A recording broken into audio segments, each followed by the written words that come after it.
2, 1. How we doing, Bears fans out there? The beloved Navy Blue and Orange. This is Jeff Joniak, voice of the Chicago Bears. Stay tuned in right here to Braggs in the Stands. My good friend is knocking it down, killing it. I didn't do it on the first take. How about that? Oh, my God. I was going to ad-lib out of it, so we got to do it again. Let's go. All right. In 3, 2, 1. Hey, Bears fans out there. This is Jeff Joniak, voice of the Chicago Bears. Keep it tuned right here to my man, Greg Braggs. Braggs in the Stands, killing it, giving you all the inside information from a Bears fan's perspective.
Nicely done.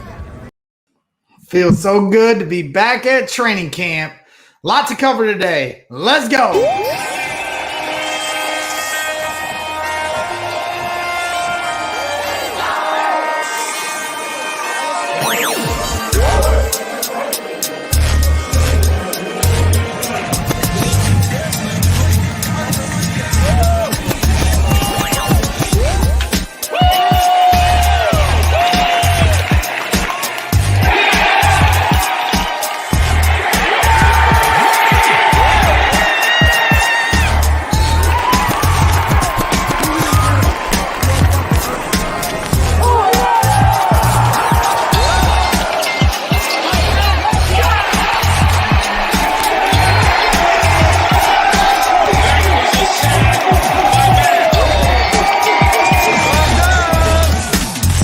The Bears, they started this new tradition last year where they celebrate their wins the correct way. Bottle and Sylvie, ESPN 1000, don't miss it.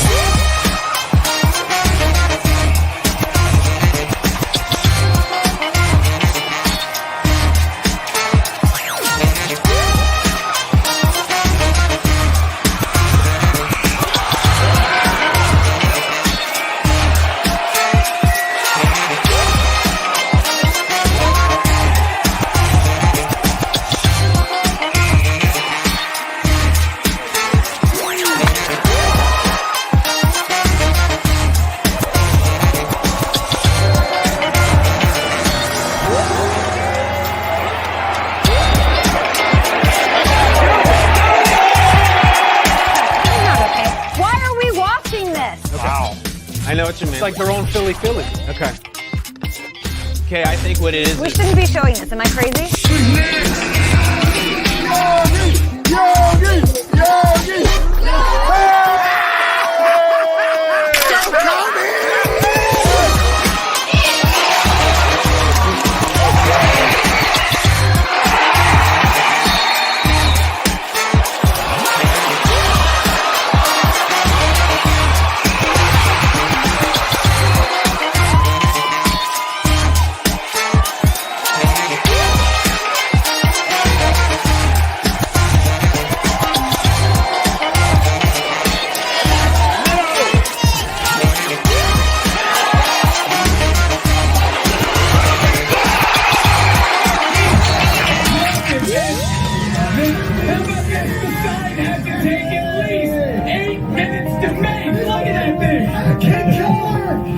sign that as what have I told you? 17 minutes of rain would wash away 108 years of drought.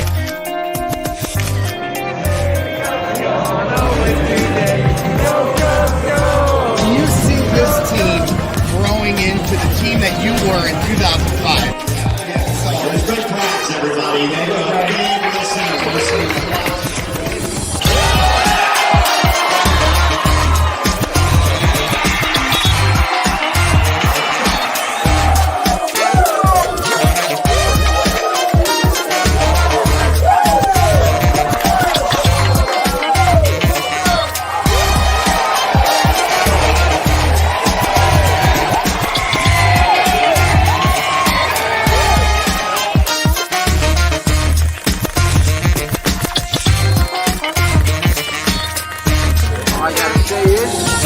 Braggs, you are ridiculous.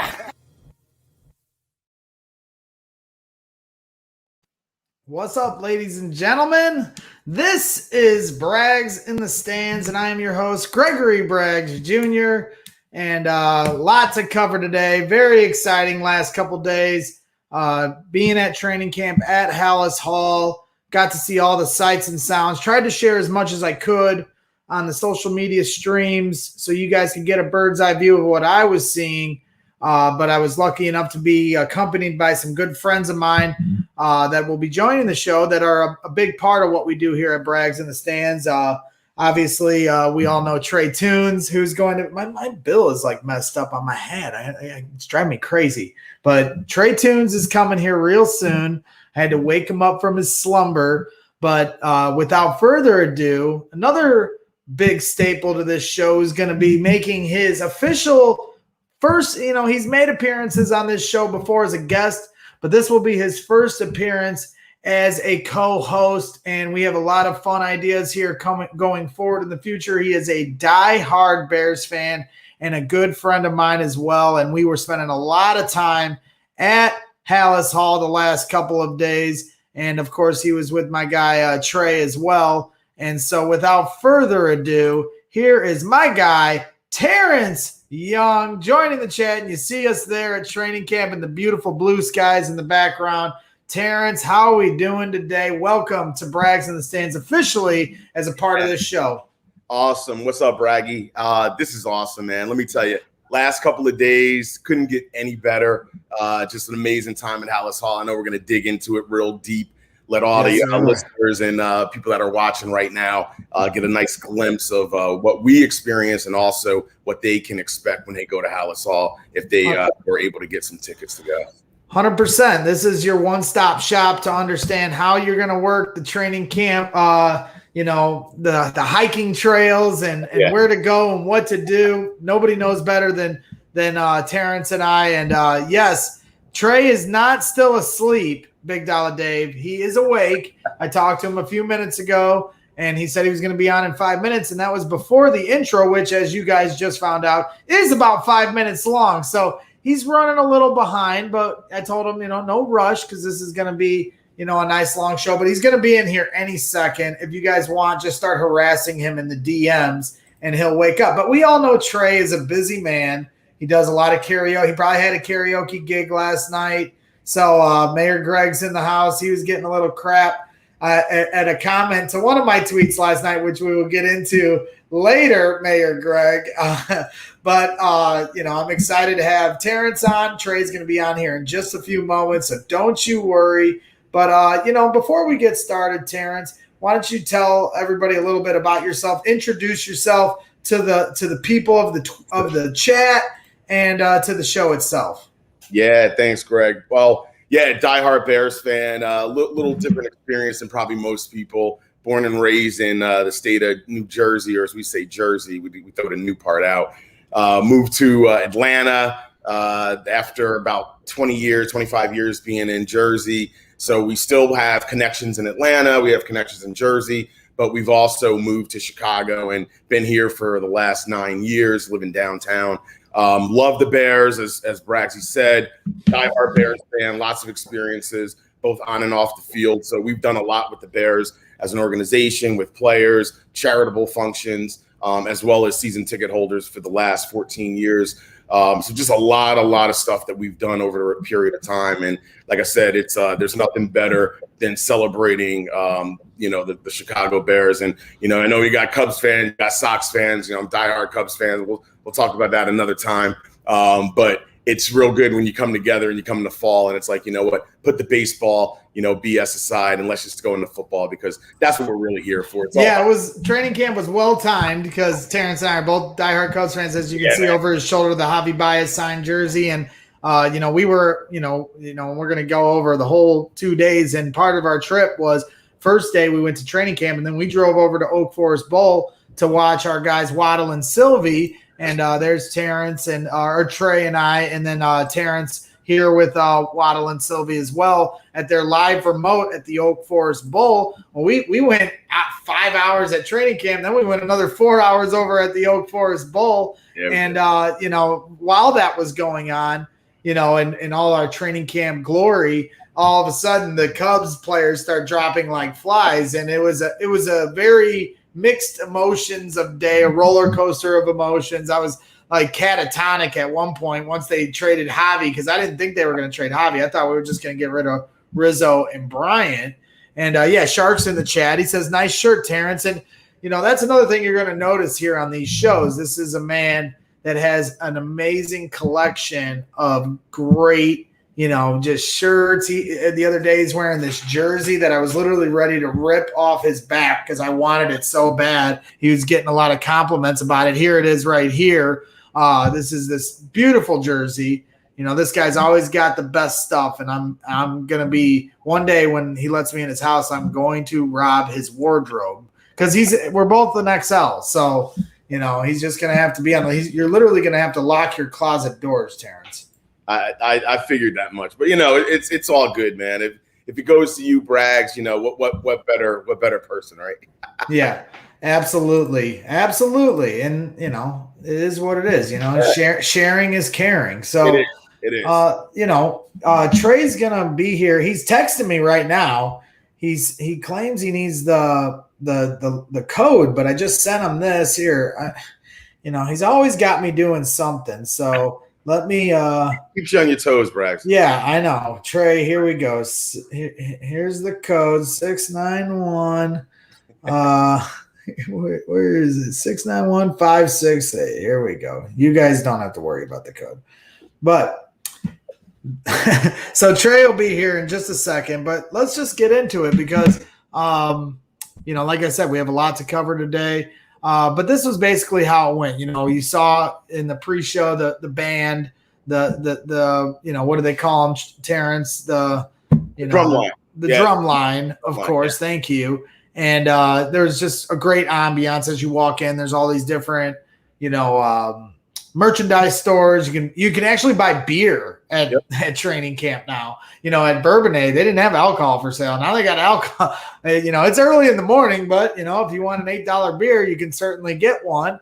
And I didn't know, did they have any hard alcohol? Because I'm more of a whiskey guy. I didn't check the alcohol. I just saw beer. I mean, I got a beer on Friday when we were there. I didn't drink it all Saturday. In depth being on the field Saturday, which was great. But no, Friday just beer. But I don't think they had any hard alcohol. I think it was just stuck to the beer. Maybe like the seltzers or something like that. Because I know they sell makers at the stadium, so makers can get me in trouble sometimes though. But yes, no, Trae is not using the restroom as he does on the Trae Tunes show. He's just trying to get into the stream. I sent him the code, so no excuses. If you want, feel free to harass him in the DMs. But this was basically the sights and sounds, or as no sound here, so we can kind of explain it but this is the trail as you walk up. This is what they refer to as Field 1 and 2, right next to the Halas Hall, building itself. Behind this camera is where the Walter Payton Center is. When you come in, you got to get a wristband to be able to enter the Walter Payton Center. But they have like a lot of different things you can, see on the campus. It's a beautiful campus, and it was chills. I don't know about you, Terrence. Yeah. When we were walking up, you've been to Halas Hall before. I hadn't. So, and just in general, though, but for both of us, not being able to have gone to a Chicago Bears live event in 2 years, to walk up. It was sending chills down my spine. It kind of sends chills down my spine as I watch this video over again. And it was a beautiful day as well. No humidity. But that's what you see as you walk up, and it's a beautiful field, beautiful facilities, and they have all the stands in place, to fit 1,000 fans. But the big controversy of the weekend, or the first 3 days of open practice, was that they're not fulfilling the 1,000 fan allotment, and they're going to have to rethink this lottery system as far as to try to get to as close to 1,000 fans in there as you can. Because, me and you, Terrence, we went there for 2 practices, and there's a lot of fans that can't even go to one at this point because they didn't win the lottery through the email from the Bears. Right. And there's going to be fans that don't go, whether it be because they won on a day they can't go, or if they requested 4 and got it and are only taking 2, or 3. That's part of the reason why this number is not as high as they think it's going to be when it comes to fans coming. And I suggested to a few people that work within the organization with this stuff that I just feel that they need to lower the number of lottery tickets from the 1,000 a day to just 250 to 500 lottery tickets per day, and then the other 500 or 750, whatever you want to choose, be a first come, first serve at the Hawthorne Mall parking lot, because that's where you start your journey. You don't park at Halas Hall because there is no parking there for fans. It's only for media and players only. They redirect you to the Hawthorne Mall, which is a couple miles down the road, and it's 6 a.m. there. Nobody's there. And I don't think it would be that big of a deal if you had a flock of fans trying to show up there first come, first serve, maybe put a time as what time they're allowed to be there so they're not showing up at 10 p.m. the night before in an RV or something like that. And just let it be first come, first serve for a certain number of fans. And then no fans can complain that live locally here, because then you have every opportunity to get there. The early bird gets the worm. If they do it that way, I know I'll be at every practice because I'll get there early enough to make sure I do.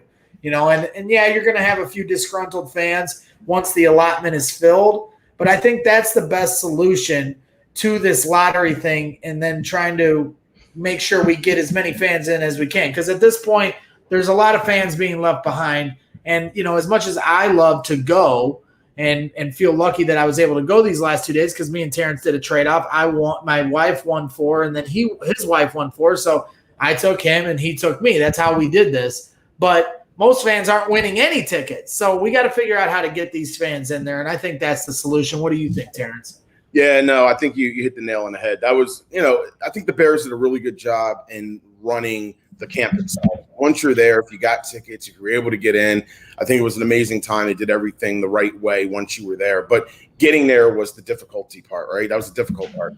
You either had to win through the lottery with the Bears, or you had to be able to trade off with someone or do something where you were going to be able to, ultimately go to training camp. So like Bragg said, I won, his wife won, I won 4, his wife won 4, and we were able to swap off, and we both went for both days. And it was perfect because they were back-to-back days, so it wasn't really spread out, perfect weather and all that good stuff. What I will say, though, complimentary of the Bears, though, is what they did in terms of there were fans who were there that were season ticket holders like myself. There were fans that were there that weren't season ticket holders as well. So they had a good mix, which was nice. It wasn't just, all season ticket holders were first to get in type thing, and whatever's left went to the non-season ticket holders. So I do like that about what the Bears did. But, to Bragg's point, I think it would definitely be nice to do something like that with a lottery. And we did talk to someone who was the director of ticket sales and fan experiences, who I knew pretty well, and introduced Braggs. And he loved the idea, as Braggs mentioned. So, it's something the Bears are listening, and they want to know. And they'll adapt. And I wouldn't be surprised if something changes. That's what I'm hoping, that they figure that out this year instead of waiting till next year, because this is it. This is Justin Fields' first year. You got to get – and it's a limited opportunity to be able to see this guy. Right. And you only get one Family Fest, which is at 11 a.m. in the morning on a Tuesday when people are working. That's another drop ball by the Bears because, put it on a Saturday night so as many fans – Right. Look at the Bills and the Packers when they have Family Fest. They fill the whole stadium up. And let's celebrate this Justin Fields while we can, because if they're going to start Andy Dalton, and we don't know that yet for sure, you only get the Family Fest in a couple preseason games to see him live until they do finally unleash the dragon and put him out there as QB1. So, I just feel like they need to rethink this, and hopefully they can rectify it this year. The problem is they don't know who is going to show up and who isn't going to show up. For them to switch it to what my idea is, I just think is going to be difficult for them. But I think they should take the risk, because I don't know about you, while I think they want to keep it to 1,000 fans, if it went a little over, I don't think it's that big of a deal. I think they could hold 1,500 fans. I see Chubbs in the chat asking why not 5,000 fans. Now, I think that might be a little too many, but I certainly think that they can potentially do more than 1,000. And I think by next year, they probably will up that number, because there's no way that they don't want to make money. Right. They have an alcohol tent. They have a merchandise store. Exactly. They have all the same tents that you had when you went to Bourbonnais. Yep. So they're trying to make a little money while you're there. Right. And I spent $100 on a Mitchell & Ness sweater and a few shirts. Terrence bought a few things. Trey, I think, bought a hat. Yep. So if you have more fans, you're going to have more money in your pocket from this. Yeah. It's free tickets to get in, so they got to figure this out. And the hope is that they do here soon. Yeah. I mean, it's definitely a win-win for the Bears. They certainly can increase it. I mean, we'll get into it a little bit, Braggs, in terms of just the attendance and where people are sitting and standing. But when you look at it, with the main two bleachers that are for fans, those bleachers weren't even probably half full at any given time.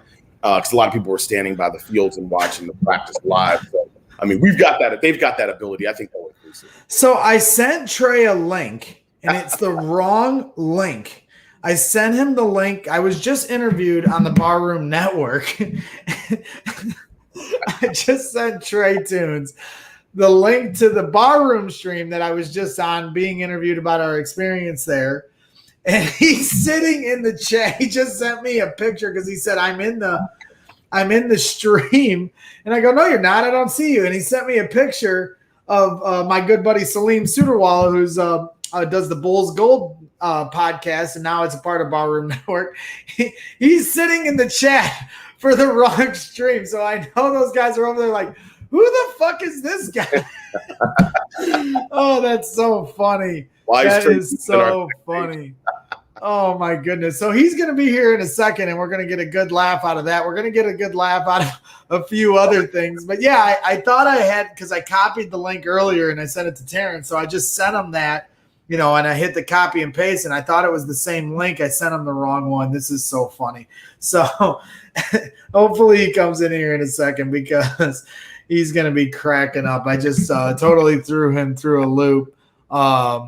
Shane has a suggestion. They could stream training camp, have players Q&A with fans virtually, and charge for it, and they'd make a ton of money. And I agree. They are short-sighted when it comes to some of this stuff. I get team comes first, but, you want – all that matters is them winning games. But they should be trying to take the fans into consideration. And, yeah, maybe it was just a mistake that they didn't foresee not even close to 1,000 fans coming, because the first day I heard that we weren't there for, it was like 250 fans. The second day, it wasn't much more than that, maybe 300, 400 if I'm being generous. And then for the Saturday, and all the workers standing outside the gates, they were predicting it was going to be a way bigger showing, and it wasn't all that much bigger of a showing than the day before. So, you just wish they'd figure it out, because this is the time to strike while the iron's hot. Justin Fields' jersey sales are the highest in the league besides Tim frickin' Tebow. And we all know why that's, that ridiculous number's pumped up there. But Justin Fields' hype is real. They need to be putting out as much Justin Fields content as they can. They need to be putting out as much opportunity for fans to be a part of that stuff, or, a part of this, new era of the Chicago Bears as they can. And then, like I said, despite the mistake or, not the foresight of knowing that the Bears weren't going to be able to get 1,000 fans per day because of different reasons, there's no excuse for scheduling Family Fest on a Tuesday morning at 11 a.m. I'm lucky because I can just tell my boss, hey, I ain't working Tuesday, and he'll give me a little crap and let me go to training camp. And then also my wife doesn't care that I'm calling off work for this silliness. most people don't have that luxury. So when you're already putting people in a rock and a hard place, winning a lottery, and then having to decide if they can even go that day. We ran into a great fan yesterday named Sam Champos. She flew all the way from Los Angeles with her boyfriend, her husband, to come to training camp, all the way from LA. That's the dedication that Bears fans have. And they need to, while they need to make sure they are a winning organization, they also need to try to make sure they're taking care of the fans as best they can. I'm not saying, go leaps and bounds as much as you can. I would if I was the owner, but that's what they need to start doing. So without further ado, we're going to bring in our guy who finally found us, Trae Tunes, who's he's a little glitchy right now. Trae, how's your internet rocking over there, buddy? Your green screen has got you kind of frozen up. You doing all right over there, brother? Yeah, I might have to just switch it back to just the green. Hold on. Can you hear me? You've got a very classical background with your piano. I like the grand piano in the back, man. Right. Do you play the piano, Trae? Just not well. It's all for the aesthetics. Yeah, because before we need to see you clearly here, Trae, before we start asking you what it was like to be in the wrong chat room for the last few that minutes. Was hilarious. I was like, what the? I mean, they're talking Bulls talk and and I'm just like, okay, we're talking sports, but I don't see anybody I recognize. I'm like, what link did he send me? You're like, where are you? I'm like, when you sent me the picture of Salim Sudarwala, I just started cracking up because I had sent the link to Terence, so I thought my last copy and paste was our link to our show, but I had forgotten that when I did the interview that he had sent me a link and I copy and pasted it to myself so I could type it into my laptop, and that's the link I sent you. So that is hilarious. Those guys, what did they even say anything to you? Like, who the hell is this guy? No, I mean, because I was in the studio in the backstage, I guess, and I'm just sitting there, and I'm looking like, yeah, I know. They're like, who the hell is he? and he's like playing the video and stuff, and they're talking Bulls and the chances of the playoffs, who they could acquire. So I'm like, okay, this is probably a link. I've kind of put two and two together. I said maybe this is a show Braggs was on before, and he sent me the wrong link. I definitely sent you the wrong link. That was hilarious, man. They should have brought you on though and questioned you. That would have been even funnier. Yeah, that'd been good. That'd have been good content. Somebody on from like the Bulls or something. Like his name. He's a good buddy of mine on Twitter. I haven't met him in person yet, but his name is Salim Sudarwala, and he does the Bulls Gold podcast. And he actually just joined the Barroom Network, and he's a great dude, and a big supporter of what we do. He's been on the show here a few times, and so shout out to Salim. I think he just changed his handle. It used to be at Jordan Dynasty, but I think he just changed it. So Trae's upgraded. Trae's back. West Coast Bias excited.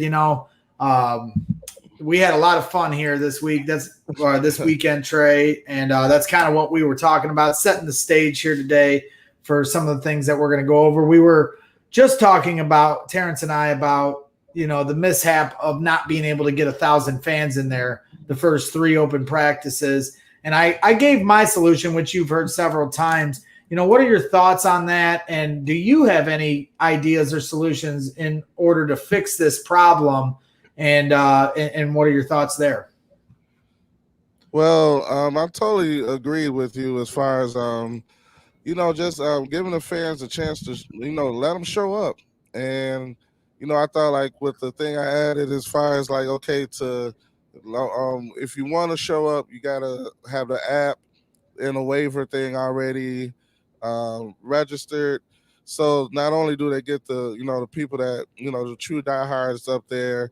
They can, because I know this all about the algorithms and everything they're trying to figure out at the same time, see who's logging in and when they're logging in. So they could just get those fans say, hey, it's not guaranteed, but you get a chance to show up and into our Bears camp, like if just to fill it all up, but you have to be in the app with the waiver signed up, and all that. So I think if they do that, they will easily. I mean, it would be no doubt that the place will be packed. I mean, I know they're not trying to pack it, but it'll be enough people in the stands, where it just doesn't look like it's just a huge, gap if they ever had to do a pan of it. They had enough space. I mean, the activities were nice, and it just seemed like it just wasn't enough people. That's the only thing that we're missing, like the fans. So, I mean, they had like the face painting and the 360 photo going on, and you get to go to the Walter Payton Center and do all these activities and everything. And they had like a Bears fit thing and with the DJ and all that. And it just seemed like it was, even from beginning to, it just didn't really feel like it was a lot of people there. No, I completely like a private event, like we were like exclusive. Like not everybody can just get in here. You have to be like of a select few. But I mean, they definitely should use your idea to get them in there, and that way they can get more people involved with the app as well.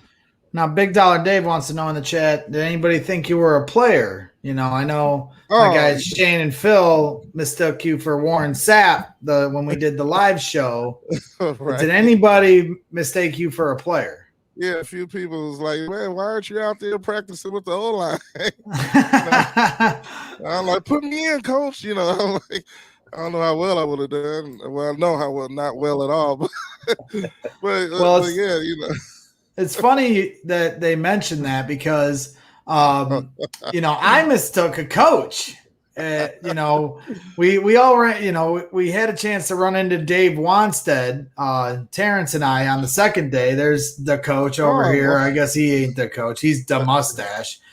There's Terence with Dave Wanstache, as they call him. Real coach this time. Yeah, an actual real coach. Because what's funny is me, Trae, and Terence are sitting at the top of the bleachers on Friday, and this guy walks up who is Lovie Smith, 1,000% Lovie Smith. And we're arguing because everybody's afraid to say something to him like, and Trey's like, it ain't him. And I'm sitting there like, I will bet you. I told him I would bet him everything in my bag that I just bought at the merchandise store that it was Lovie Smith. I was certain. And, the funny thing is I completely forgot that he's now a coach with the Texans.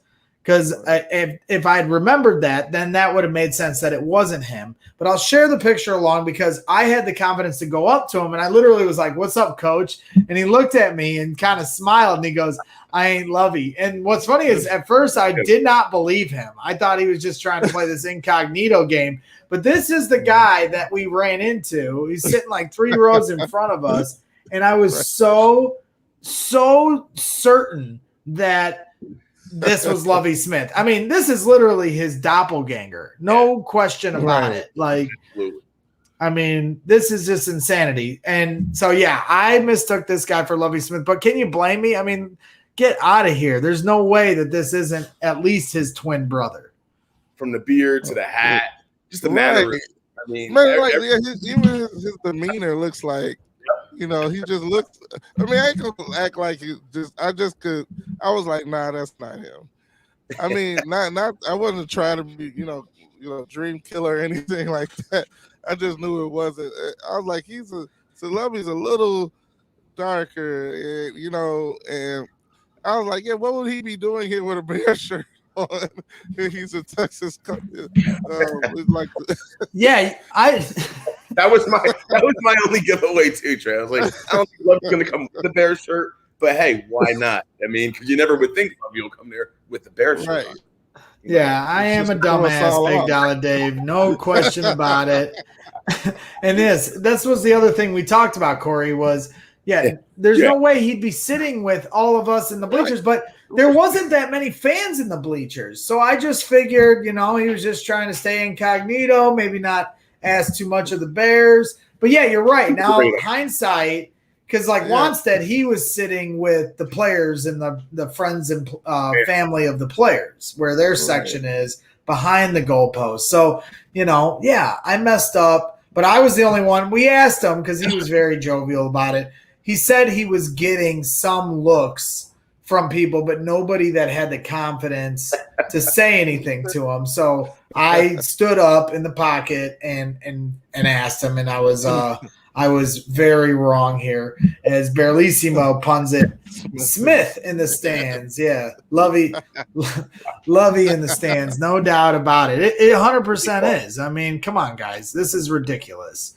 You cannot blame me for getting this one wrong, but that was certainly one of the funnier moments as we got started at camp that day. So, like I said, a lot going on, and I want to welcome all new viewers to the show here today. I appreciate everybody tuning into the coverage. Last couple of days, my head was spinning for 48 hours trying to, corral all this and put it out in a good way.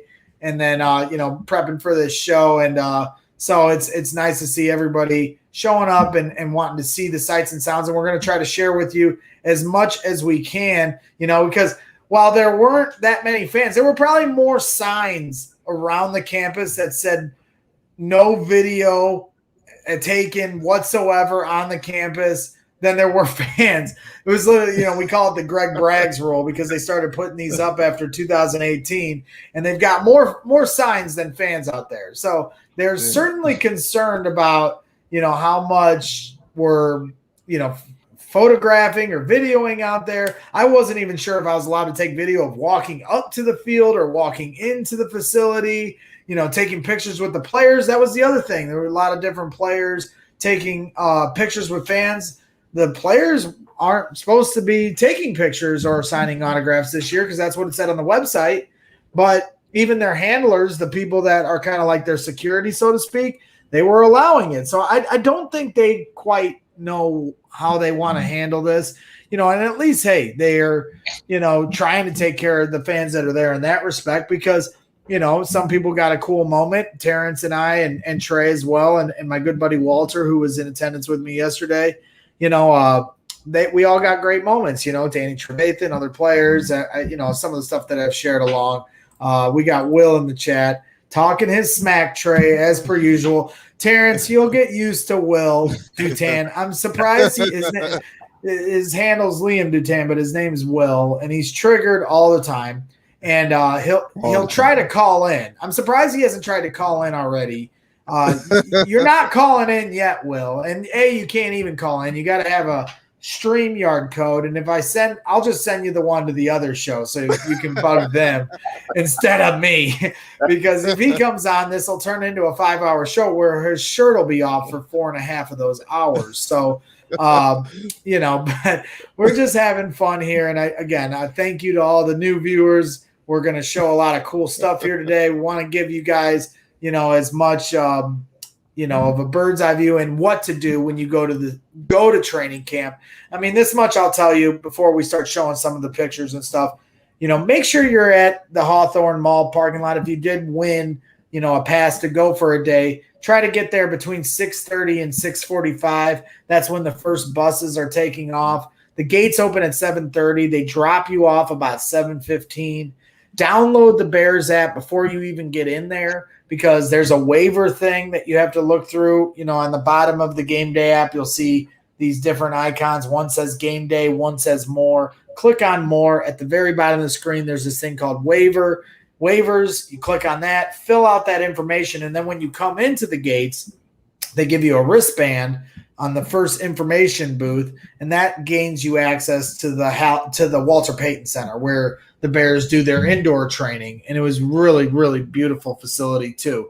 So there's a lot of different things that are at your disposal when you do go, but that's one of the main things you want to do. You don't have to worry about bum rushing to the stands anymore. It's not like Bourbonnais where you'd have 10,000 fans run into the stands trying to get the best seat.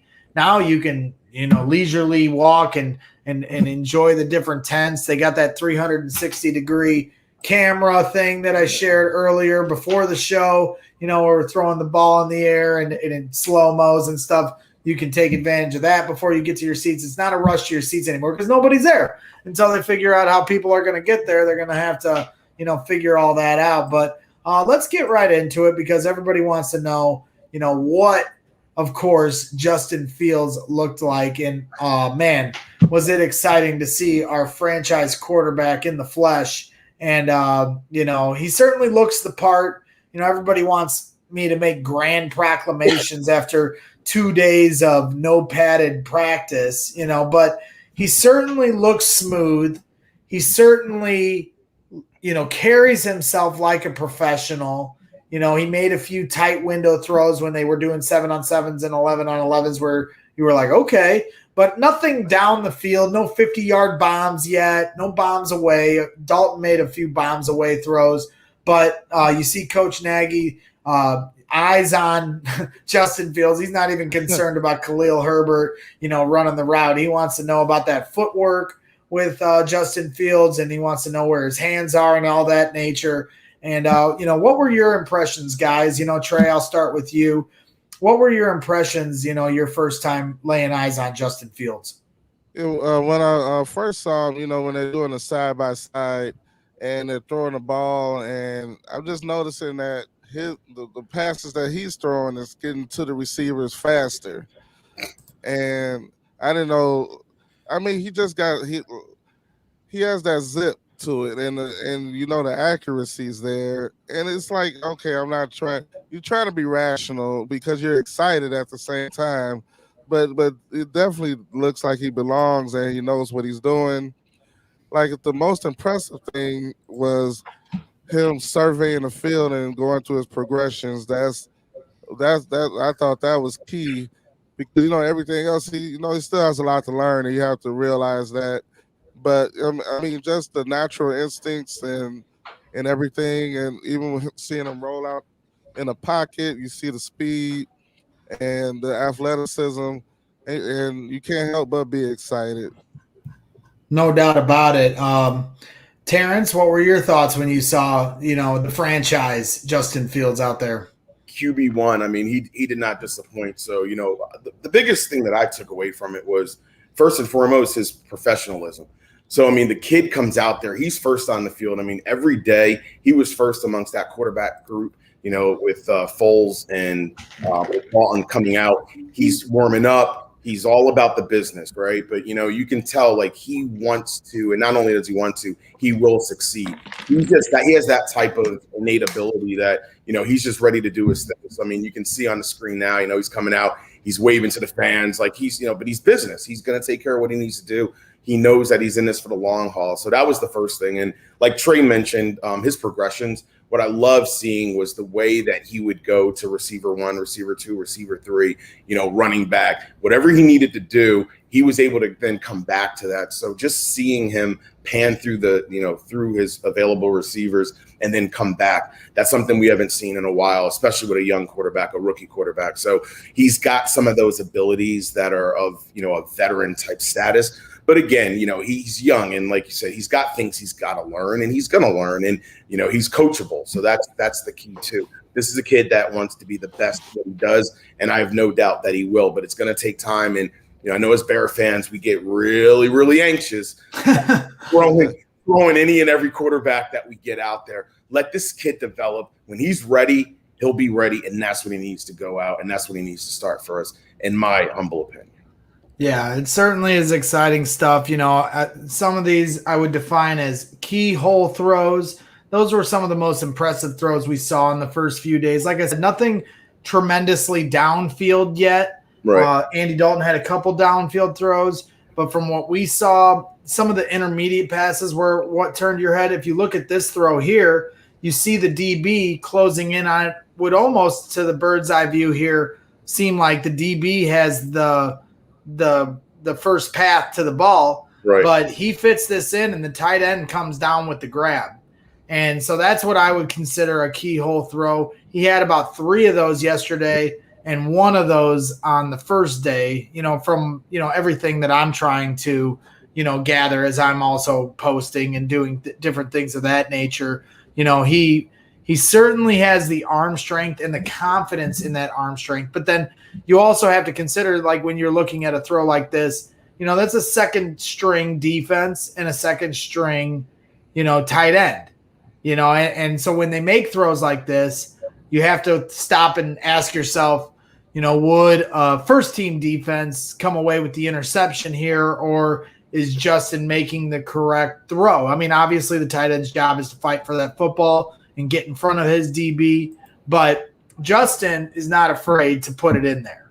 And you saw that at the college level at Ohio State, but now you're starting to see it a little bit in a Bears uniform, albeit no pads. And that's why I'm not making any grand proclamations yet.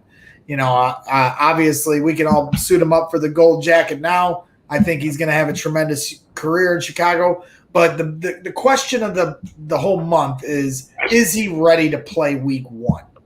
And I cannot tell you that after 2 days at practice. I wish I could, but I can't do that yet. Now, Andy Dalton, he had his ups and downs. Andy Dalton is right now the guy getting all the first-team reps. Here was a throw that I captured, a couple nice pictures of him throwing one down the field to Damian Williams down the sideline over Roquan Smith, a dime ball, as they would call it, dropped it in the bucket. Great route by Damian Williams, great speed, showed off the speed to beat out Roquan Smith, who we all know is one of the fastest guys on the field at all times. And he had those moments. But then he also had, he had his ups, but then he also had his downs. I mean, Andy Dalton's no secret to the NFL. So, we all know that he's not necessarily an upper tier quarterback. He's more closer to the average, toward the middle of the pack. And he had an interception here to Cole Kmet. He was rolling out to the right. Then he tried to hit Cole Kmet on the left side of the field towards the end zone, and Deion Bush jumped it. Now, I saw some people on Twitter saying, great play by Deion Bush to jump in front of that. I would have defined that more as an underthrow and a bad decision, more so than, a great play by Deion Bush. I'm not trying to take anything away from Deion there, but that's just how I saw it. And so, in the first day, he had a couple balls tipped at the line of scrimmage that were almost interceptions, one by Roquan Smith, who's all over the place, and then another one here. This one was by Bilal Nichols, and he almost came down with it. And you're throwing interceptions to D tackles, that's not good. And Bilal is having, looks like he's primed to have a great year this year. He just looks like a monster out there, albeit not in pads. But, he almost came down with this, and he didn't, and he was slamming his hands on the ground, and you saw the intensity and the competitiveness in him. He looks like he's ready to go. But those were 2 almost interceptions. So, if we're really going to pick this apart, I see a lot of people saying, all right, Bears are in good hands with Andy Dalton, and that'll allow Justin Fields to develop on his own terms. That's great. Let Justin Fields develop on his own terms. But if you're a fan like me or Chubbs that still want the Bears to make the playoffs, if you like, we tricked ourselves into believing. You heard the media in 2017 saying similar things about Mike Glennon going into preseason, going into the regular season. He won the QB1 job. I was not seeing enough reporting that he was complete garbage at camp. That's honestly what started this whole thing with video and covering training camp. I was getting so sick and tired of reading the beat writers not thrashing Mike Glennon and turning that into a quarterback competition, because I believed it should have been. And everybody was like, well, Mitch isn't ready. And maybe that at the end of the day was true. But what I did know was for certain was Mike Glennon was terrible with a capital T, and they weren't really reporting on that. They were saying that he held down enough to hold the QB1 position. Well, I didn't think that was the case. We saw the same thing last year with Nick Foles. They bring in a veteran, a guy that won a Super Bowl MVP. Now, no fans were in the stands for that. So I can't speak with confidence, but we saw people saying, oh, he's going to be the point guard of this offense. He's a guy that understands Matt Nagy's philosophies. They're in good hands with a guy like Nick Foles. And we all saw how that went when they lost 6 in a row. He didn't have enough mobility. The line broke down, and the offense was flatlined. Dalton doesn't have any mobility either. So what I see with Andy Dalton is a guy that, yeah, he can make the right reads. He can run the offense, get all the ducks in a row, as Johnny B would say.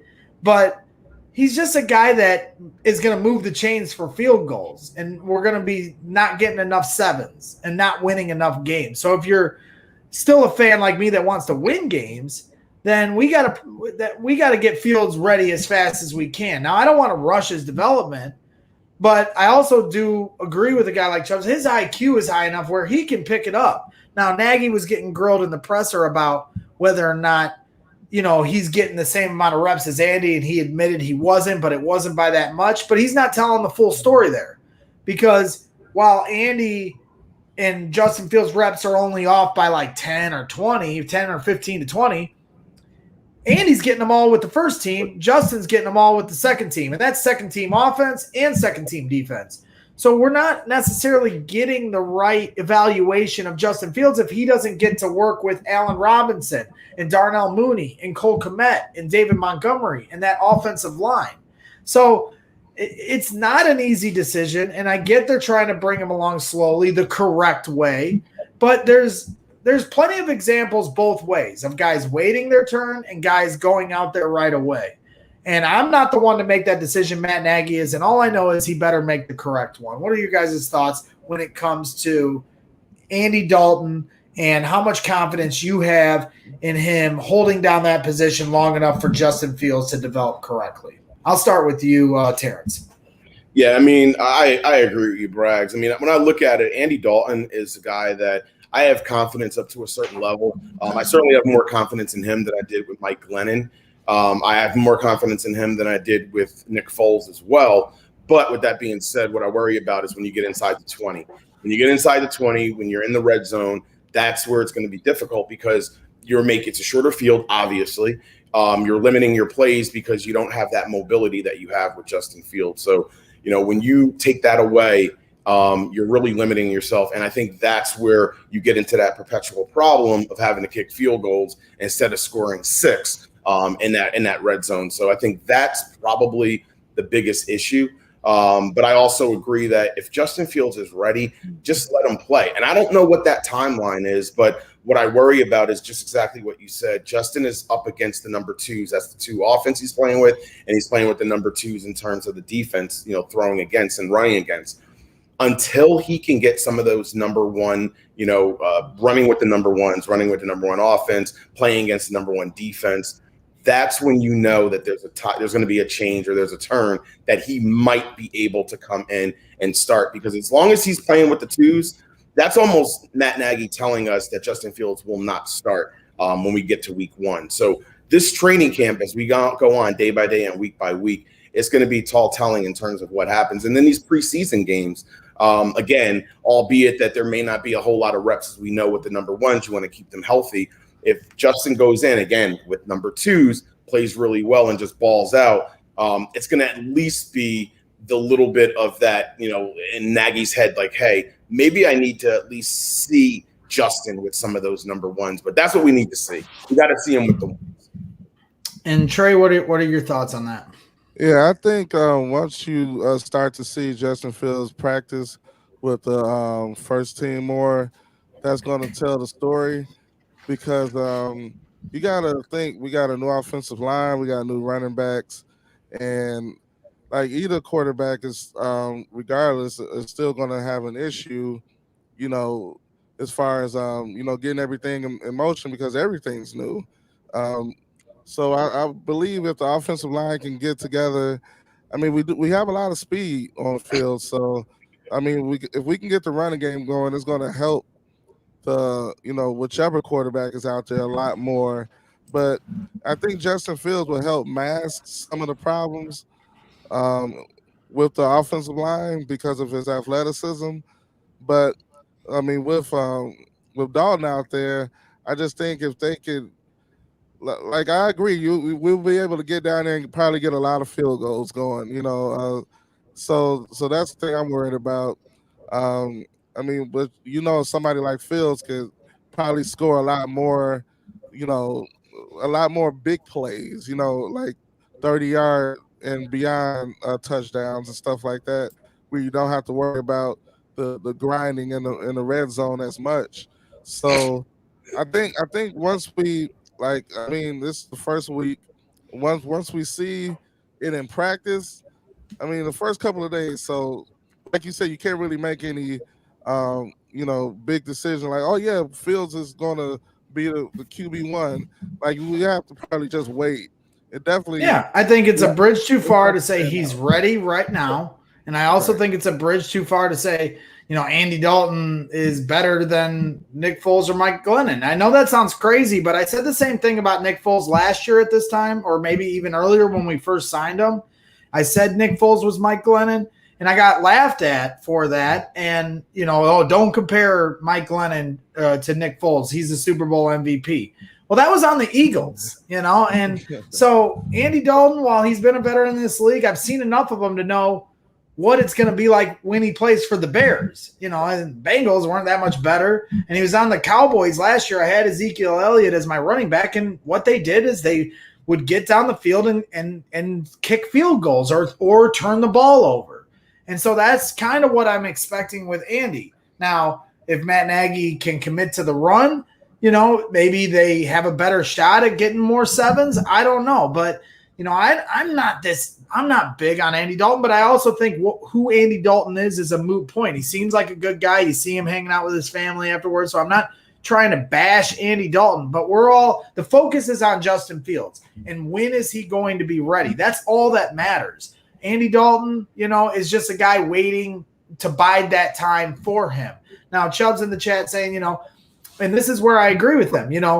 If he doesn't get any reps with Allen Robinson and the guys on the first team, Cole Kmet and Marquise Goodwin and David Montgomery and all these guys, Darnell Mooney, then now you're bringing him into the Lions' den without chemistry with those guys, other than working one-on-one on the side, on your own time. That's not enough. So one thing that I think is key, if you're going to give Andy Dalton all these first-team reps when the season, with training camp going on, when the preseason starts, Andy Dalton doesn't need that many reps in the preseason because he is who he is. It's not like he needs to start building all this ultimate chemistry with Allen Robinson. He's not going to be the quarterback that long. So he's a veteran. He should know what he's doing. Give him a series in each game just so they can get used to him, running the huddle for a second, and then get Justin Fields out there as fast as you can in the 2 preseason games, because we all know in the 3rd preseason game, he's not going to play at all. No, nobody's going to play in the 3rd preseason, and they're going to treat that like the 4th because there's no longer 4 preseason games. So that's my suggestion is then when the first 2 preseason games are going on, give Justin Fields as many reps as possible with the first-team players and then the second team. Let him play a quarter and a half with the first team in the first half, and then let him play a whole quarter in the second half with the second-string guys to get him as many reps with live bullets with players that he's actually going to play with. And that way, when it is his turn, whether it be through injury or Fields being ready, because that's double-barreled. It could be either way. Then at least he's got a little bit of a rapport, and you know what you're getting into when he's ready to go. I mean, to me, that is key. You can't – you're hindering him a little bit if you're not going to let him work with those guys and then throw him into the Lions' den. And I was also it was asked in the chat, and I'll have to go back to pull it up, but Berlissimo wants to know how the offensive tackles have been. And they have been, when the plays have been breaking down, they've been coming off the edge, around the edge. Tevin Jenkins hasn't been out there. That's certainly a huge concern. That's a guy that needs to get those reps just as much as Justin Fields. He's the big-time left tackle that we got in the 2nd round. And, I don't know, how long it's going to take for him to get back. I certainly hope it's soon. I have a feeling they're going to be in pads tomorrow. So Tevin Jenkins is another guy that, you got your, antennas up about, because he needs to be getting just as many reps as Justin Fields is getting. And then, Berlissimo had asked me, to keep an eye on Larry Borum. He was getting reps at right tackle with the second team. That was the most I even looked at the offensive line, because I'm always looking at skill position players when I go to camp. I don't know about you guys, but the offensive line, they're like cattle. I want to look at the Ferraris. Yeah, and I think Kevin's supposed to come back Monday, so hopefully he'll be back in practice Monday. That's the word on the street there. Certainly excited about that. There's just a lot. The defense is certainly ahead of the offense in that regard. They were bullying them the first day on Friday when the three of us were there. And then on Saturday, I felt like the offense was starting to fight back a little bit. Had some nice plays. Like I said, Damian Williams down the sideline. I saw somebody asking in the chat, why is Roquan that deep in coverage? Well, sometimes that's Roquan's job. He's got to cover the running back.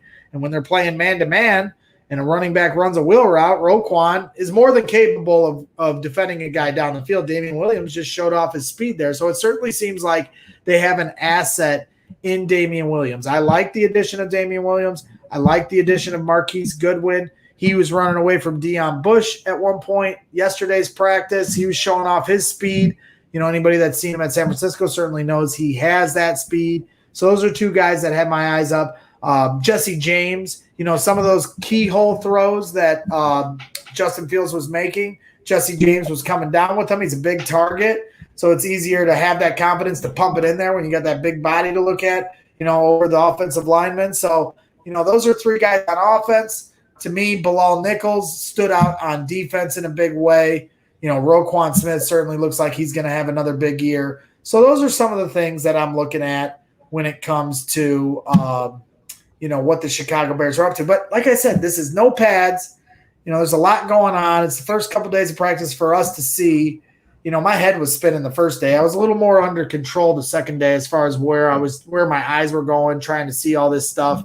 But it's so early in practice to be trying to really break it down they have barely got their feet wet. So, it was certainly a lot of fun to be there. I know you guys certainly felt like we were having a great time. There's a couple other quarterbacks that we haven't been talking about that may have a chance to make the roster. And I want to share this along and get the Twitch's chat on what they think, because these are two guys that I think really have a chance of making the roster. Experience right back home. Oh, no! Oh, sorry. We're sorry. Terence, you better redeem it. I'm doing this with the sorry, sir. The wind! Get in there! Dang. You had it. Let's go, Trae. Moment of truth. Oh, my goodness gracious, Trae. Oh, my goodness. One last try. Oh, we got a new quarterback. No! That'll be on the show. That will be on the show. Had to share that along. My goodness, all this quarterback. And we got two guys in. It was early. It was early. It's like 7:32 a.m. It was. And I had no sleep. So that is true. That is true. You had no sleep, but man, the arm action there, Trae, it was tough. Experience right back. I thought I had it with no sound. I was gonna break it down with no sound, but I guess I don't. Dang. I thought I had screen recorded it with no sound. We were gonna break it down, but I didn't. Break down that film. It was pretty. What you see is what you get. Is that what they say, Braggs? Yeah, it was pretty tough. It was pretty tough, but I'm not gonna give you guys too much shit because I didn't make it in the hole. Fat Mike was there. He claims he made it on the first throw. No, I don't know. Do you guys believe Fat Mike when he says this? Because he does blow some smoke sometimes, but he said first try, bang in the hole. Fat Mike, what do you think? Another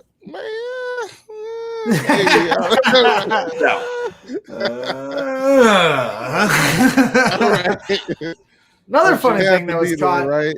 Yeah, another funny thing that was caught in the stands was by another person. I was just doing my own thing, and then somebody shared on Twitter. They caught me trying to win a flag. What do you guys think about my rock paper scissors technique? this guy, he said, if I win at rock, paper, scissors, I could win the flag you see on the left, and I got him. Rock always wins, right, Terrence? It does. Rock over scissors. I got him. That's pretty cool. Yeah, some fan in the stands. I was just walking through, and they were throwing them out. I was like, "Give me one." And they were like, "You have to be loud." Well, nobody was being loud because there was like 200 fans there. And I go, "How about rock, paper, scissors?" Yeah, I started yelling, but she was like, "No." And then I was like, "How about rock, paper, scissors?" And then the guy was like, "Okay, I'll take that on."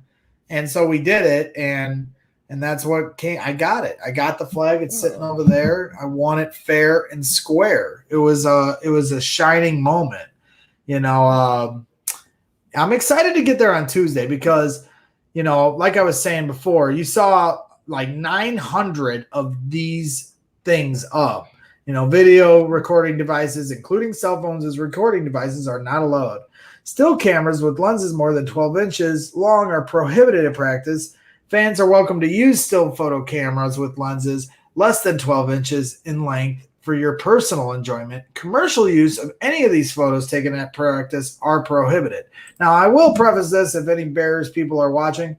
I don't make any money off this show, so any of my pictures are not for commercial use. This is all to share with the beloved Bears fans around the world. I don't make $1 off this show. Thank you very much. So no commercial use going on around here, but I did resent it a little bit. And we saw these signs in 2019, and that's when they all started. Everybody's kind of dubbing it the Braggs rule. And I will say this much, they want to act like the no video stuff. And you're seeing video of Jets camp and Bills camp and all these other fans at camp. They are more than welcome to take video at their camps. But at Bears camp, we're not allowed to because Greg went to camp in 2018 and put a bunch of video up that the fans and the players enjoyed. The players enjoyed it so much that they were all retweeting it. And so now we have more of these signs than we do fans in the stands. And they claim it's to protect from, the playbook, protect the playbook from the Packers and the Vikings and the Lions, or we could give the Lions the playbook and they would still suck and lose to us. So I don't think they're worried about the Lions, but it's the truth. That's what they claim.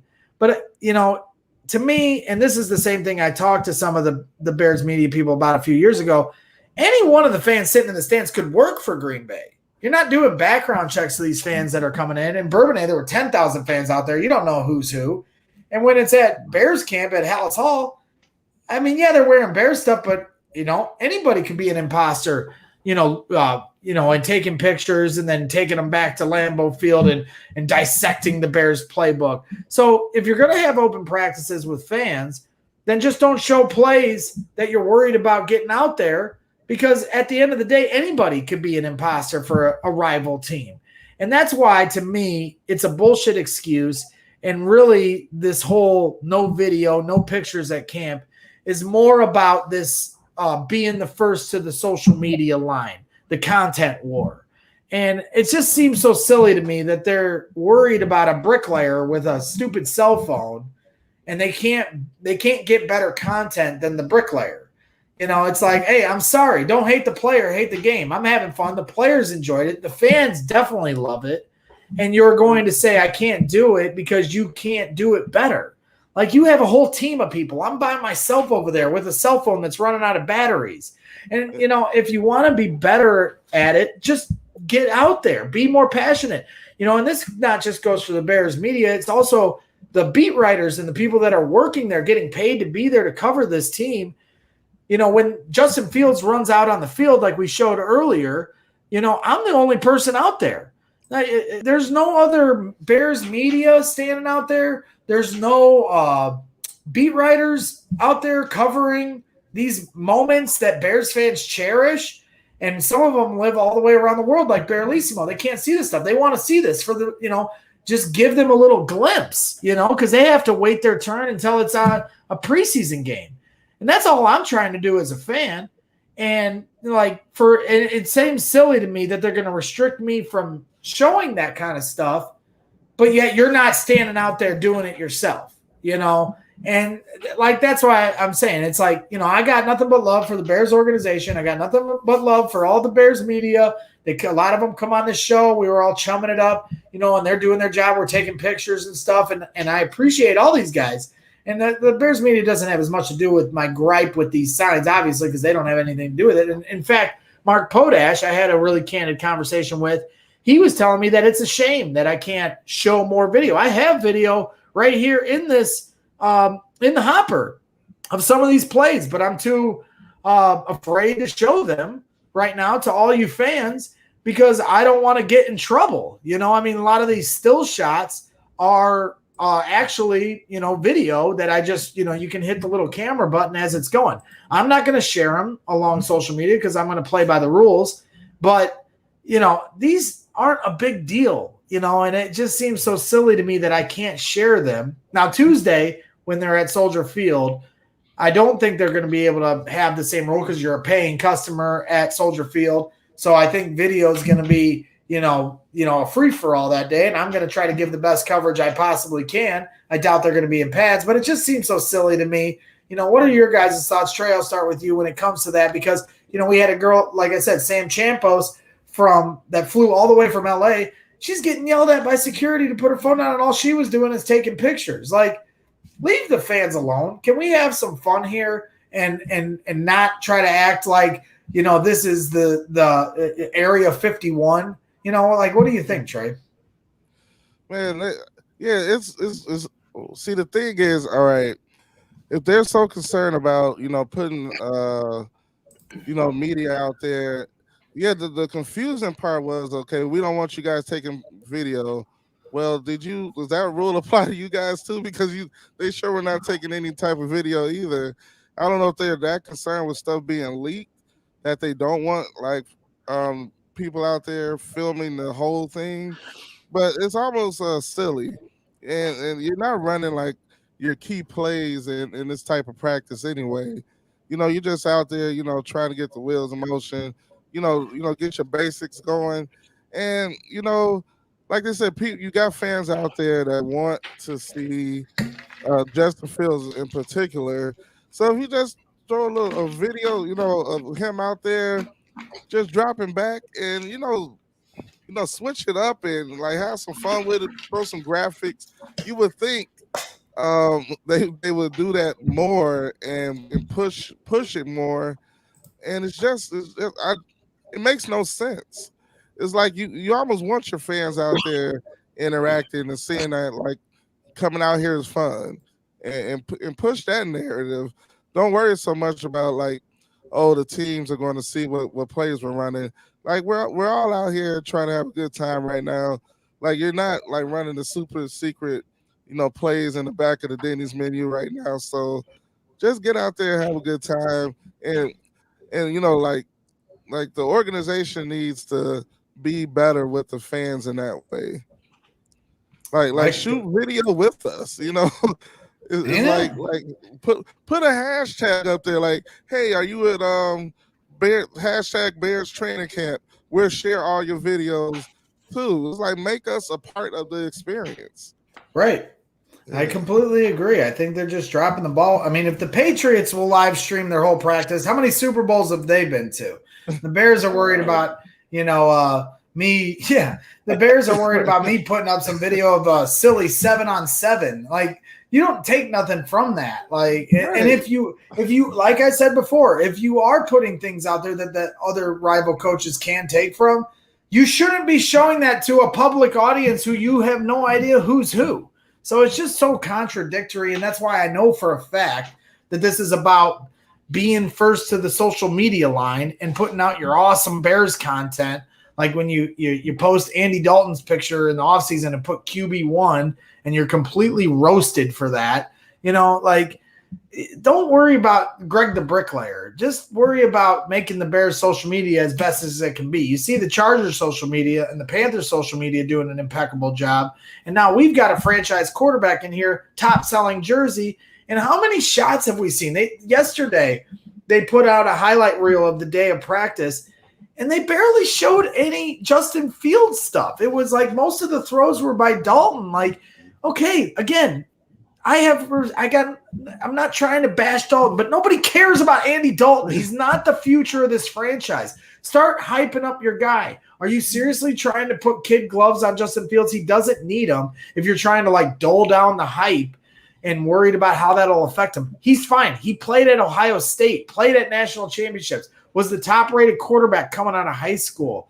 I mean, Terrence, do you think that the Bears, and I know you are very close to the organization, you know a lot of people that work there, so I'm not asking you to start dragging these guys through the streets, but where do you think their mindset is when it comes to this stuff? And do you agree that they need to dial it back as far as their paranoia, as far as what gets out there?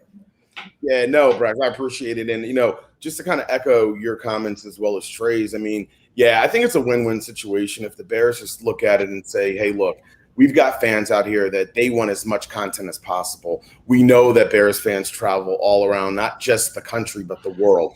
They'll come in, they'll fly in from all parts of the world to see the Bears just practice. I mean, at the end of the day, like Allen Iverson said, practice. I mean, that's really what it is.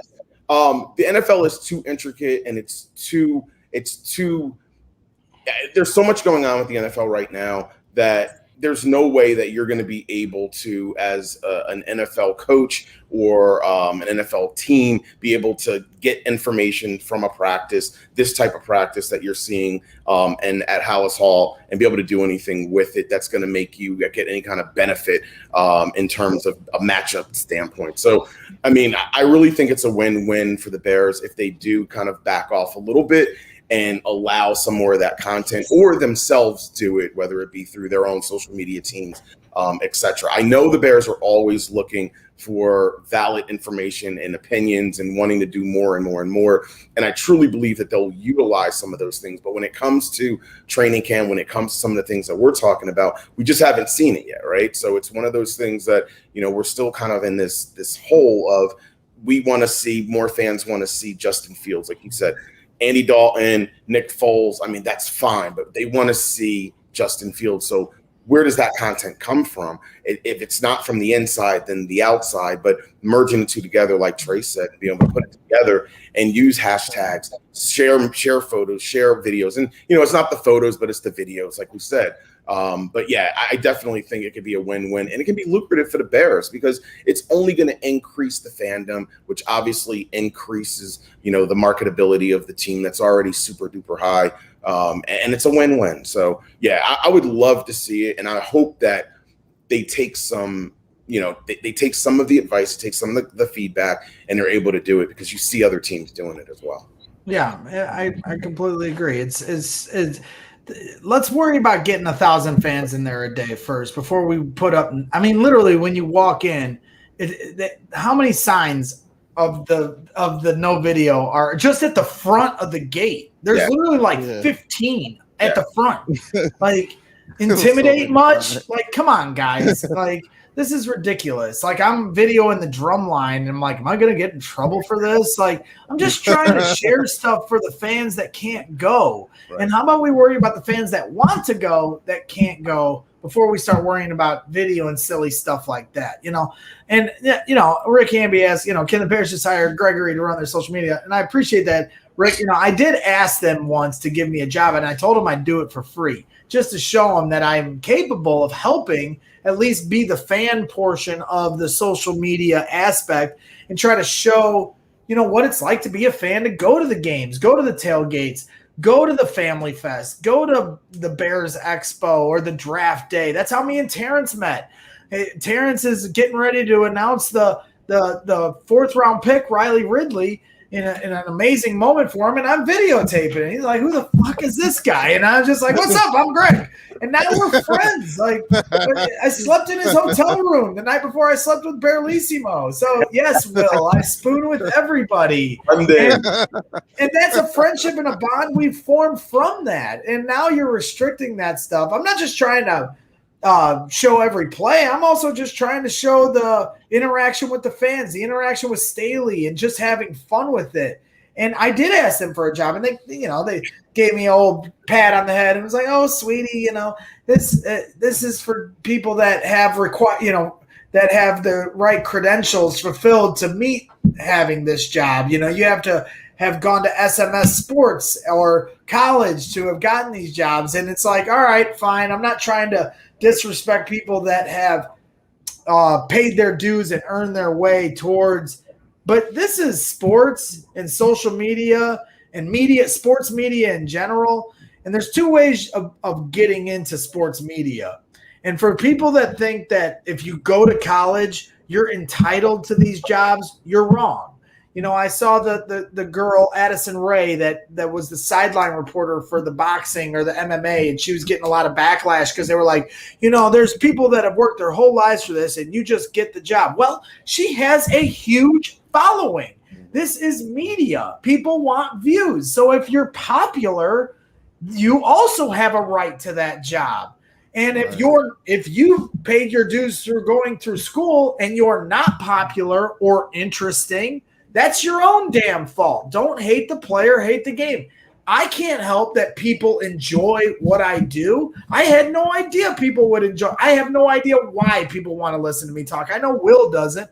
I have no idea why people want to watch my videos, but they do. They're good. Don't hate the player, hate the game. I can't control where this goes. David Kaplan, he didn't go to school for this. He's a hustler. He's a guy that was selling shirts outside of Wrigley Field, and he took that start and just stair-stepped his way up through passion and hustle, and now he's one of the most successful people in sports media, Chicago sports media history. I mean, hell, he was the guy that kiboshed the Sean Kemp for Scottie Pippen trade, for God's sakes. I mean, that's impact. And he didn't do that because he went to school. He did that because he was a passionate sports fan that got into the industry at the right time. So for all these people that just think, well, you know, you got to have, you know, certain criteria that you meet to have these jobs. I'm sorry. To me, there is a place for someone like me. I'm not saying me, but someone like me that understands the fan base, understands what it's like to go to training camp, understands what it's like to be in the tailgates, to go to the games. There is a place for that within what you guys are trying to do. And if you don't do that, then yeah, you're going to get a lot of backlash with your tweets that don't hit the mark, with your posts on Instagram that don't hit the mark because you don't have the right, fingerprint on the fan base. Have a fan that represents you guys at the table, and then maybe you'd understand a little bit about us. And so, you know, that's my gripe when it comes to that. It is what it is. They had a guy in there, Cam Good. He's on Twitter at Cam Good. He's doing all this stuff now for ESPN, NBA Finals promos. He was the guy's, the Bears social media dude that made all those great hype videos in 2018 when the Bears were club dubbing their way to, glory. And he asked, I think he wanted, more money or something like that, because I'm buddies with Cam, so I'm not trying to put him on the spot here, but they let him go. They've let a few different social media people go here in the last couple of years, and Cameron Good was as talented as they come. And you let him out the door, and now he's off to greener pastures, making buku bucks, doing bigger and better things. You should have kept him in-house. Chicago Bears fans deserve that. I mean, I'm nobody. I'm just a guy with my stupid cell phone. Cameron Good's a guy that has real talent, and you shouldn't have let him go. That's somebody that was really promoting the Bears in the right way. So, it is what it is. I just think that they need to reconsider, their approach when it comes to social media and the Bears and like this restriction across the board. There's so much more left to be desired for the millions of Bears fans around the world. And when I went to London, that really was put on full display, just how many Bears fans, and Terrence, you were there as well, how many Bears fans are out there that don't get what we have, where we live so close to Soldier Field and this potential access to go to the games and go to these events. They just want to see this stuff right here on this screen. So let's give that to them and quit giving them cookie crumbs. Give them the whole enchilada. I mean, that's as far as I'll go with it, but it's the truth, It is what it is. Another thing that was interesting, not to continue to ramble, but another thing that was interesting was the pictures. That if you looked on their website, they had said, nobody's allowed to take pictures with the players, no autographs this year because of COVID. And, I was worried about posting stuff, because they were actually taking pictures, and I didn't want to get the players in trouble because apparently it's an NFL policy. But it seems like they can't decide what they want to do in this regard either because, the players were readily available. I mean, you see here, I got a bunch of pictures with Jimmy Graham, Cole Kmet, Allen Robinson, Jalen Johnson, Robert Quinn. I mean, they were as welcoming. They want to take pictures with the fans. They haven't been around fans in 2 years. Marquise Goodwin. I mean, here's QB1, Andy Dalton, nice guy, took a picture. Thomas Graham. I mean, Danny Trevathan, all these guys. And like I said, they want to take pictures with the fans. And I think they can't decide what they want to do there. And I'm glad they allowed it because, let's give the fans a little bit of what they want. I get there is a concern when it comes to COVID. This isn't gone from our lives yet, unfortunately. And so that whole thing was interesting. I mean, I don't know if you, Trey, got to have an opportunity to see any of the players, but I know Terence had a few good moments. He is with Darnell Mooney, and then he got some other cool moments that we'll get into in a little bit. But were you surprised that the players were able to interact with the fans for a little bit, Terence? And were you pleased that decision was made? Yeah, at first, again, just amidst the pandemic and coming into a situation where, this is the first time we had camp in the last 2 years. So being able to be in person, one of the first events, Bear related, that we were able to go to, we were at Allen Robinson's Topgolf event last month, which was awesome. And that was the very first since the pandemic. But, fast forwarding to camp, it was great, but you didn't know what to expect. And, you could take pictures, obviously, just have them practicing and as they came up close. But really what a lot of the players just did is, they kind of didn't know either. They were in this, ambiguous situation of, hey, we want to interact with our fans. We want to adhere to, NFL policy. We want to, stay safe as possible as well, of course. But I think it just got into a situation where they just felt comfortable. So I think in a lot of situations, and what I'll say with all the fans that were around us, everyone was respectful. No one was, just chanting for players to necessarily sign things or to take pictures with them. But they'd come up to the ropes, by the friends and family section, and they were more than inviting to take a quick little selfie and, or just a picture with you. So I'm glad that they were able to do that. It was definitely on a smaller scale, than Bourbonnais and what we as fans would have been used to from the past. But I'm glad that we had a little bit of that quote unquote normalcy of what training camp is. And it is that interaction between fan and player. Yeah. And there you are with your lovely wife, Karen, and Iggy, our linebacker, trying to make his way up the ranks to get into that, get some more starting rep spots, That's my guy. Yeah. Well, you went on the Apple vacation, right? With Iggy, so you guys developed a little bit of a friendship, correct? Yeah, Iggy and I are good friends. We've been since the Cabo trip, which was the pre-pandemic. I mean, it literally was that first month of March in 2020 before everything shut down. Great trip. Iggy was one of the players that was there. Spent a lot of time just talking with him and just like life stuff, man. He's super inspirational. If you don't follow him, you definitely should, whether it be on, Twitter or Instagram. He's great. A lot of very positive, inspirational type messages each and every day. I've never met someone more positive than Iggy. Just great guy. Oh yeah. And then another cool moment you had was you had a David Montgomery game worn jersey. Yeah. And you had the opportunity to get it signed by him here. It has like scuffs all over it. Talk about that experience. Yeah. So the Montgomery jersey. So through Bears Care, what I mentioned kind of in the intro is that my wife Karen and I, we do a lot of Bears charitable events. And one of the charitable events that we did through Bears Care, there was an auction for a game worn David Montgomery jersey. Won the jersey through the bidding process. It's a 100 jersey. You can't see the front side of it there, but it's a 100 jersey with the 100 logo patch in the corner. There's blood stains on the front of it. There's grass stains. There's helmet marks. You've got a little bit of everything. And so I've been carrying it around along with another prize item that I know Greg will show a little bit later.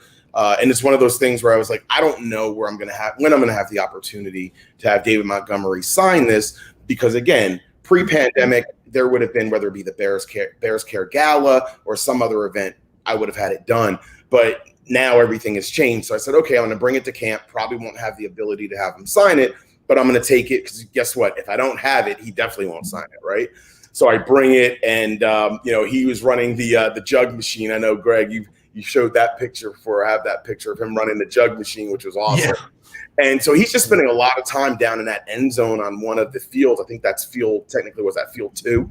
And so he leaves from doing that, and the next thing you know, he just starts walking over, and our buddy Nick, shout out to Nick, because he made that happen. Mr. Stiglick, he said, it's like, game worn jersey, David, game worn jersey. So I pull it out and I just hold it up, and literally as I'm holding it up, he comes walking by, and he's like, that is so cool. He's like, hey, he's like, you want me to sign it? And I said, if you don't mind, I'd love you to. So he came over and he's like, this is the only thing I'm going to sign. And sure enough, that's the picture that you showed where he signed it. And then, he was done. But, very cool, very calm, just, nice and quick. So yeah, that was one for one at that point with the Montgomery jersey. Wow, that's sweet. I'm trying to load these other ones because I forgot that I didn't load them. Oh, man. Take it away, Trey. What are your thoughts with what you saw in the player interaction?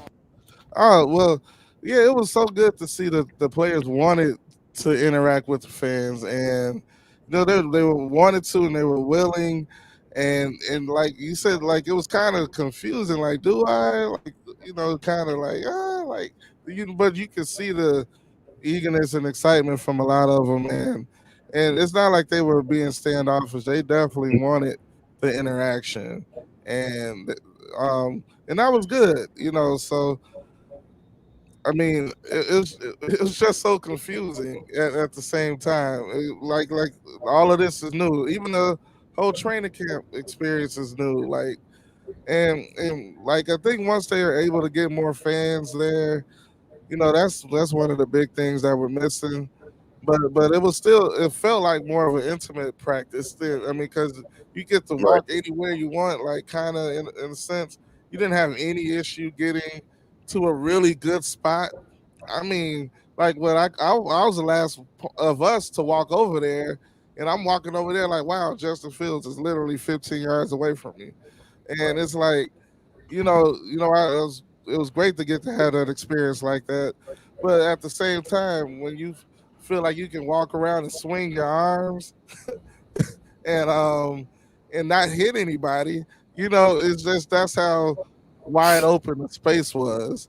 And like all the activities they had going on before you even get to the field, it was just so much going on, but they just didn't have enough people to experience it all. So yeah, they got to figure that out. And no, Will, I did not mute Trey. Put myself into see my only trick, because all my stuff is on my phone. All the content I have is on my phone. I should load it all to my computer like a normal person, but I'm a one-trick pony, so I do everything from my phone.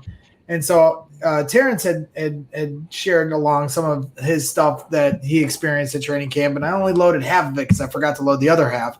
And so when I have to load some things, sometimes I'll pull my phone up, and for whatever reason, it doesn't just keep the phone backstage. It like puts it up live, so I have to remove it. It's very confusing, and it's hard to juggle. I'm trying to do this juggling act. I'm trying to pull up all your amazing comments, Will, and pull up this great content and try to pay attention and keep talking. That's why I appreciate you guys, filling the airtime while I try to do this juggling act. And yeah, so it's not easy, all right. So lay off. I did not mute Trey. I would never do such a thing. If anybody needs to be muted, it's me. But I don't know, if that's ever going to happen. We'll see. One day I'll be muted. I know Jenny's been rooting for that every day. But Terrence, you did mention you had another cool experience as well. Let's talk about this one because, man, it was really cool. You got your guy Riley Ridley here. Maybe just go ahead and take it away and tell the story behind this, and I'll kind of pull up the pictures as you're telling it. Yeah, so as Braggs mentioned in the beginning, and some, not all, know that I was able and I was selected to announce the 4th round of the NFL draft, which was back in 2019. And during the draft, draft party was at Soldier Field. It was in the United Club, and this is when I first met Braggs. Well, after making the announcement of Riley Ridley, I said, okay, I got the NFL draft card. So Braggs will show that picture, and the actual NFL draft card they give you after you do the announcement of the draft.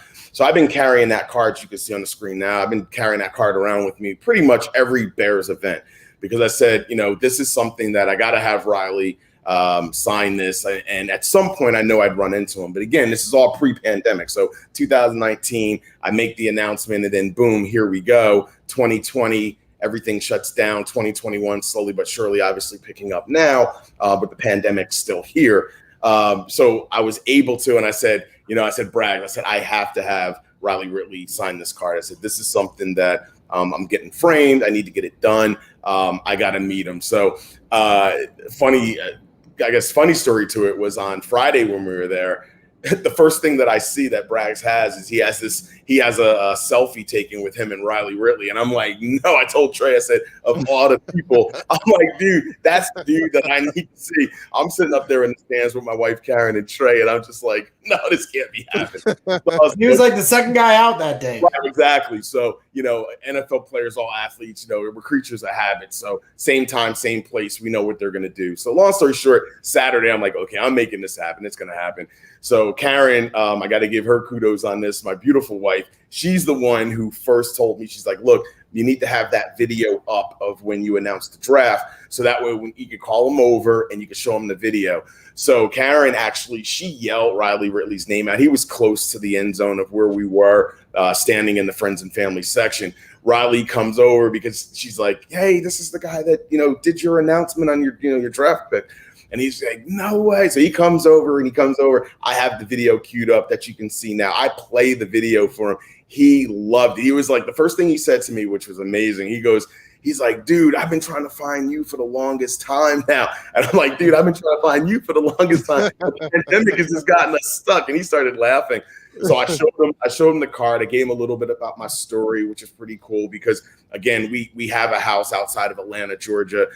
For everybody that knows, Riley Ridley played for my favorite college team, which is the Georgia Bulldogs. So I was able to share that connection with him. So we got the Georgia connection. We got obviously the Chicago, Illinois connection. And then obviously I was the one who made the announcement for his draft pick that I was able to show him on video. So just really, really cool moment. We talked for a little bit, just chatted a little bit, but again, great dude. Took a couple pictures that Bragg showed, and I was able to show him the video, and he signed the card as mentioned. So it's actually at our local downtown picture framing place, getting framed up now. So I'll put it up on the wall once it's done. But keep that photo up real quick, Braggs, because I do want to show. So the scribble out part, you can see they were putting his name first as Riley. They were going to put Riley instead of Riley Ridley. So they almost screwed you there. I got a kick out of that, first of all. But they spelled Georgia wrong too. They left the I out. I know. Who's writing this? This is the NFL. Now, this isn't Bears. These aren't Bears people. This is the NFL. It's NFL Network that was there. So I live in the United States, right? Georgia. In a state for a long time. I get the card and I'm just laughing because I'm like, I'm here at Soldier Field. And I'm like, I know this guy. He plays for my favorite college team.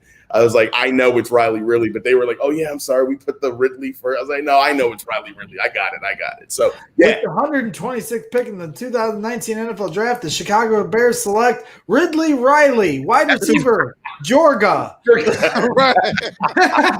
Like, what the hell? It gives even more context and more content to the storytelling. People be like, who the fuck is this Jamal? He can't even read. And then you wouldn't even know the NFL screwed you there.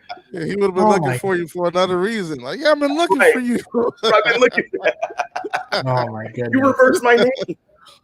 Right. Really cool moment. Great guy. He's ready to get at it this year. Expect a lot more reps for him this year in this upcoming season as well. So I'm excited for his upcoming future. Nice. Yeah, nice. Well, before we move on to our next segment, where we all had really cool experiences this weekend, and Trae included, and we're going to talk about that here in our next segment. But I did want to give a word to our sponsors, our guys over at FanBags. Some of you guys tuned in last week or whenever the hell it was. My head's spinning now, or just a few days ago, where we did a FanBag special edition of Braggs in the Stands, where we are starting to spotlight some of the guys that are on the professional cornhole circuit in the American Cornhole League. And we had Steve Bernasette on, and he is one of the best cornhole throwers out there in the world, and he actually lives in the same area that I do as well. So that was a lot of fun, and we're going to do more of those as we go forward, maybe once every month or every couple of months or so, whenever we can fit them in while we get them in. But I did want to give a word to our sponsor before we move on to the next segment. So that being said, this Chicago Bears training camp show is brought to you by FanBags Cornhole, Chicago's official supplier of professional cornhole boards and bags. Choose from any of their officially licensed designs, or have my boy Brian design a custom set using anything from a selfie to your company's logo. Visit www.fanbagscornhole.com and use the promo code BRAGGS to get 10% off your entire order. That's www.fanbagscornhole.com and use the promo code BRAGGS for 10% off. Step up your game with FanBags Cornhole. Dang it! You guys didn't catch my cue. You're supposed to say the cornhole, the last word, together with me. We all say FanBags Cornhole. Yeah, exactly. Johnny B's got it down pat, but we're going to do it as we go through the season more. We'll get it down. It's training camp for all of us. So before we get into this segment where me and Trae kind of talk about some of his amazing experiences, I know Terrence has got a birthday party to get to, so I'm going to let you cut loose. Appreciate all your time today, Terrence, and giving your insight and some of your stories and your opinions on what's going on at training camp. I know everybody in the chat and everybody watching certainly appreciates it as well. Did you want to give any final thoughts on the Chicago Bears or, life itself, or you can just tell everybody how much you love me? Go ahead and hit it. Oh, yeah. I mean, all the above there, right? Tell Will how much you loved spooning with me. Amazing snoring and whiskey drinking. Right? You're the snorer. I ain't the snorer. You're the snorer. Thank you very much, sir. We'll save that for another show. No, but Braggs, all seriousness. Thanks, man. Always a pleasure being on the show. Look forward to the extended content that we're going to be running. A lot of good ideas coming forthcoming. So looking forward to that. Trae. Amazing dude. Seeing you and heard from you a lot, but it was great meeting you in person after all these years as well. So, there it is. Yes, he's the snorer. Thanks, Lo. But yeah, Trae, great meeting you, man. I know we'll be interacting much more upcoming as well. So it was a great time meeting you and hanging out with you on Friday. Bears wise, hey, you know what? I'm excited. I think we've talked a lot about it today. I know these guys are going to continue it, but some of the experiences, I'm just glad that, we're able to bring these experiences to fans. And, that's through the platform with Braggs in the Stands. So great job. Great content. Bears are going to be fun to watch this year. Football's back. We're back in the stadium. Hopefully as many of you as possible are able to get to a game this year, get to training camp, get to see anything live, and look at all the charitable things that the Bears do. So that's the one thing I want to leave it with is each player has a foundation, and I know a lot of times it's hard to find what every player is doing. I'm going to try something where I can gather some stuff together, and Bragg, we can talk on this too, because there's so many charitable events that the players do, and a lot of fans know nothing about it. And some of them, while some may be more costly to attend, others are not. So there's a lot out there, especially if you're in the Chicagoland area that you can attend. So it's not just in the city. It's not just in, at Soldier Field, but there's a lot in the suburbs as well and surrounding parts. So we can talk on that later. But no, yeah, absolutely. But no, pleasure. You guys are awesome. Keep doing your thing. Thanks for everybody that's tuning in and giving us the ample opportunity to just share our experiences and what we saw these last couple of days. So with that, I'm going to head out of here. Birthday party. Enjoy it, man. Full birthday party. It's Sunday, fun day. So we'll be good. But we'll be back soon. Your first official show as a co-host of Braggs in the Stands. I love it. Appreciate you a lot, Terrence. Your friendship means a lot to me, and I'm glad we crossed paths once upon a time at a draft day party. Absolutely. So we'll continue to have more fun Bears memories, and we'll try to share them along as best we can here on Braggs in the Stands. So you and Karen go enjoy your day in the beautiful city of Chicago, and we'll talk to you here real soon. Awesome. Thanks, Braggs. Take care, Trae. Yes, All sir. right, take care, Terrence. That is Terence Young heading out over to a birthday party in the big city. Big city living, indeed. And then there were two. And then there were two. But at one point, there were three. And Trae had a hell of a moment this weekend because, as we were saying earlier, our day didn't end on Friday at training camp. We were there from 6 a.m. till freaking noon. I mean, I woke up at 4:30 in the morning, picked up Trae at 5:15. Then, I was asking him for a CJ when I picked him up. He's like a lost puppy on the side of the road. I don't think I got that video. I wish I would have put that video in here. Oh wait, I do got it here. Hey, how much for CJ? Get in the car, baby. So that's how our day started, and then we made our way to training camp. And we were having lots of fun over there. Obviously, we covered all of that. Then we made our way over, down 294 to, Oak Forest Bowl, where Waddle and Sylvie were doing their live show. And obviously the mass exodus of the Cubs went down while we were there. But while we were driving over, Trae hadn't slept in over 24 hours. He was taking cat naps because, he was karaoke the night before. So he literally just put his clothes on and hopped back in the car after he was done with that. The hardest working man in showbiz, Trae Tunes is. And as we were driving, all of a sudden I see this truck. I'm like, Trae, wake up. Look who it is. I got this video as well. And check this out.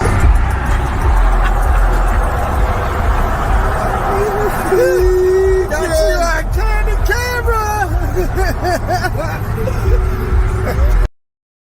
There it is.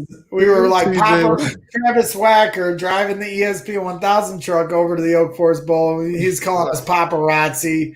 And the first video I tried to take, I almost ran him off the road because I'm like trying to go 85 miles an hour and take a video. That's why it's sideways like that. And it was just an eventful day. And I was driving taco grease. Trae, do you want to speak on my driving prowess? How many times did you pee your pants? Were you scared for your life? Jenny is very hard on me about my driving, but I think I'm like James Bond out there. What did you think of my driving? Man, you're definitely. I mean, I don't say you drive. Well, I don't want to say you drive with disregard to human life, but you're definitely on edge. You're like you're stunt man out there. It's like, I mean, what's funny is like we kind of got the same kind of road rage going, but it's like you'll just jump out there though and curse them out at the same time. It's like me, I'm a little bit like, oh, that jerk ass, but you're just out there, you're pulling out and cursing out and going 80 and turning, and I'm just over there like, calm down, just relax. Like I'm just like Musa on the ears and everything. But I mean, it wasn't as bad. I can see how you can have some people on edge though. They're not used to driving with people like that. I believe I drive, you got to drive fast when you're on the highway. And if you want to get to where you're going, you can't just stay behind every slow ass on the road. Right. So I try to encourage some people to get going sometimes if they're not turning or doing what they need to be doing. But, I mean, I think I'm like James Bond out there. I make good moves. Some guys, you'll see like a crackhead driving down 94, or passing, going down, oh, man, I'm like losing my train of thought now. But you'll see them going down the highway, flying through cars, and sometimes they're making lane changes that are not necessary. I only make necessary lane changes, okay? And yeah, I am that guy.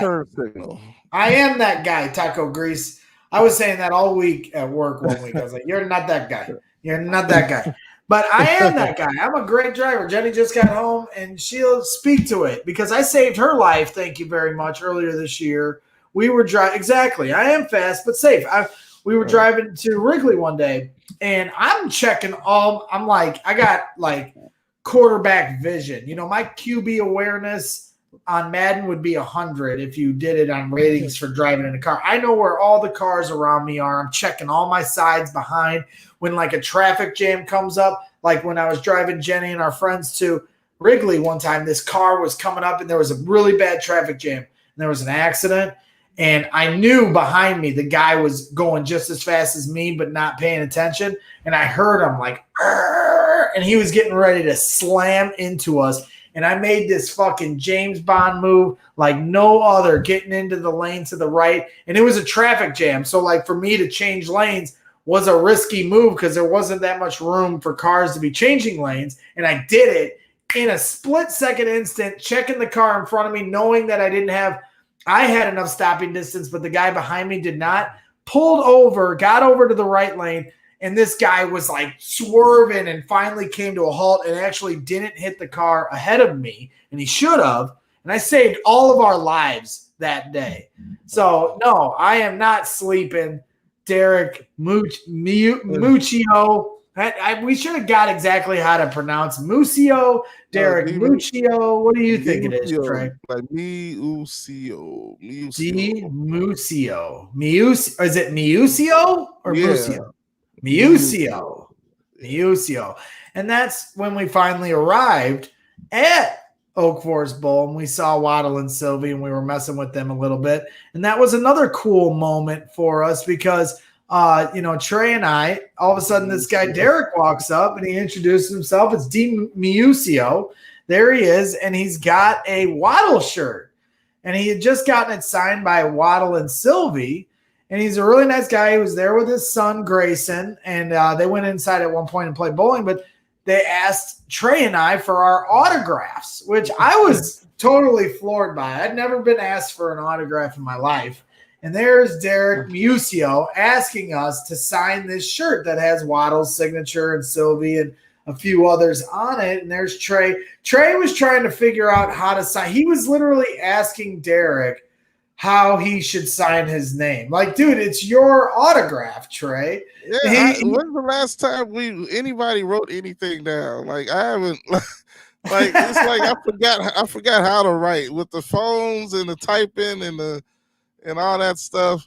And it's like I don't sign Trae Tunes. I sign like my signature. So I'm like wrote out the word Trae Tunes with an actual pen or anything before. So that's the funny part. And he's like, so then so Trey gets a little piece of paper to practice on, and he signs it. And he was struggling hard. Like trying to figure out how he's going to sign his name. And then he does it on this little piece of paper. He holds it up to Derek, and he's like, "Is this okay?" And we're like, "Trey, it's your autograph." Like, I've never heard somebody that's not like sign an autograph and be like, "Is this good?" Like, you just sign it. Like Riley Ridley on the card, he put RR. He didn't say, "Is this okay?" He just signed it. But they get asked all the time. I mean, this is a new thing for me. It's training camp for signatures for me. So now Derek wants all of us in the Twitch chat to eventually sign it so we can all get on this thing, which I like. Derek's such a nice guy, and there I am. I didn't need any, explanation on how to sign it because I've been practicing my signature since third grade because I thought I was going to make it to the NBA. I thought I was going to be the next Steve Kerr, Trey. Like, I know you're a great quarterback. We saw that earlier. But I thought I was going to, I was a knockdown three-point shooter when I was growing up.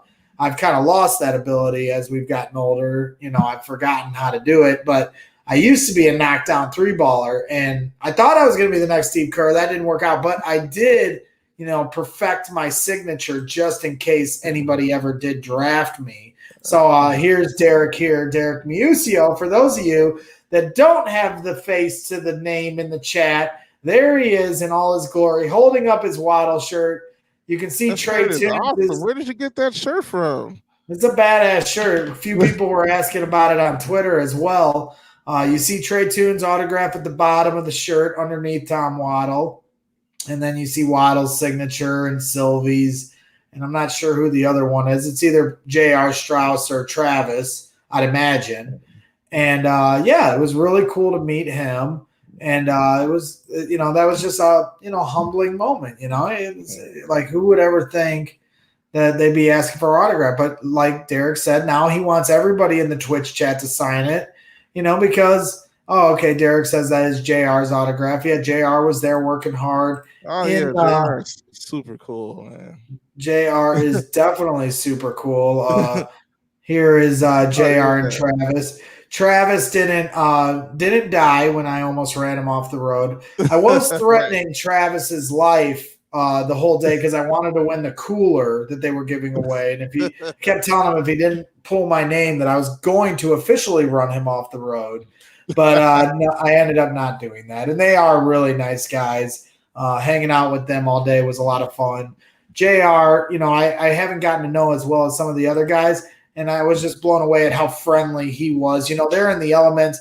It's raining a little bit. You got all these Cubs players getting traded, and they couldn't figure out the speakers, when we were there. You couldn't hear them for the first hour of their show because they couldn't get the speaker situation figured out.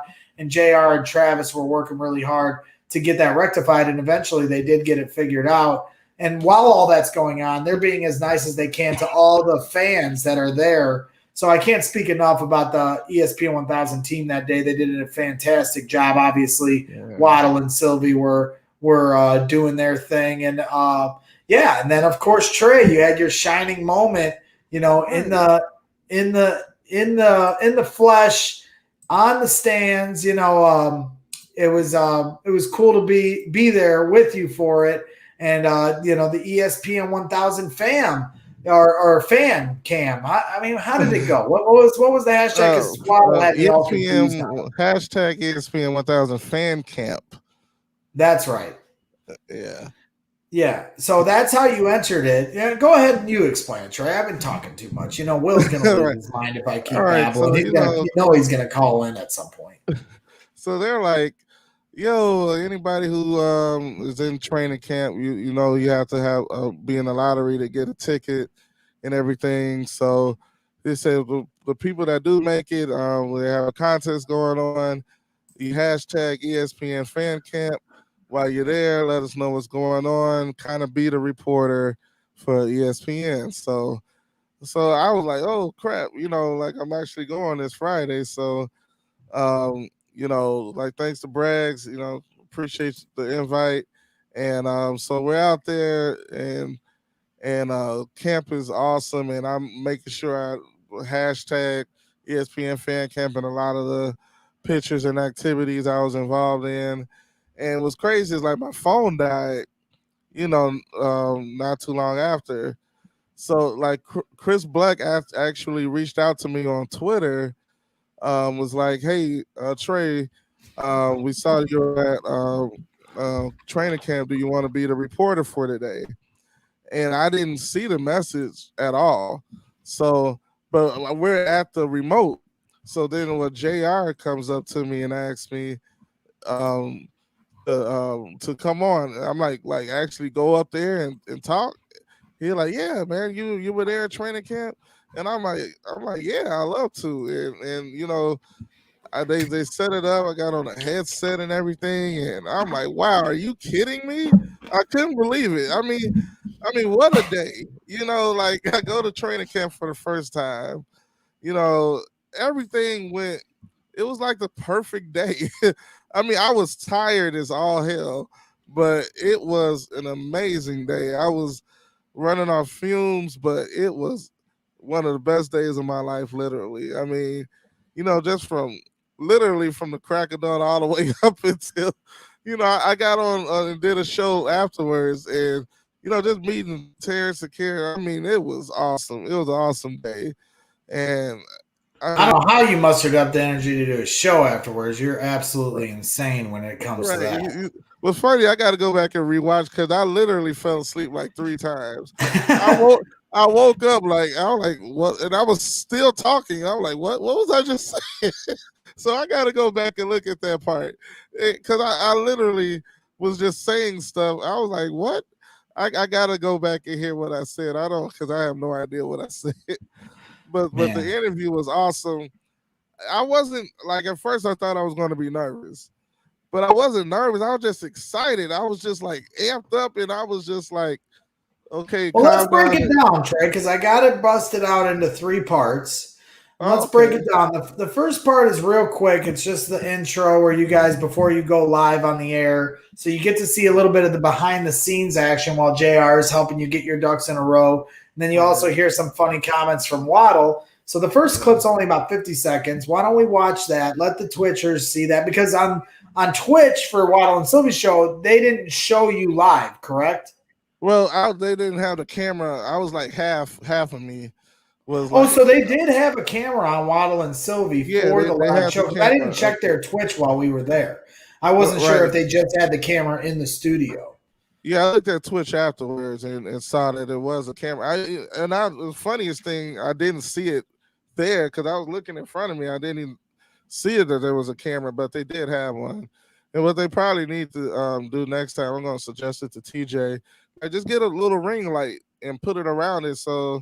And like, even if you're outside, you could use the daylight feature to kind of get some more light in there to get a better picture. But that's, neither here nor there. This moment was still awesome. Yeah, it was a great moment. Or you could send along that message to Black. Because you are living in a contrarian world, and you are just a contrarian girl. That was when I called you like, Braggs, did you hear the song Sylvie was singing? I called you as soon as I was like, that was hilarious. Sylvie and Waddle bust my balls, and you'll hear it when we play these clips more than anybody. But for once, Sylvie had my back. For one time, he had my back, and was in that moment. So, because that whole moment happened because of your show and what happened. Well, we can play it here, and Sylvie explains it for Monday Night Football. Sylvia, I'm reading in the Twitch chat. Were you taking shots at Abdallah and I on Braggs' show last week? Of course he was. We weren't there to defend ourselves. No, I didn't take shots. Is Trae Tunes lying to me?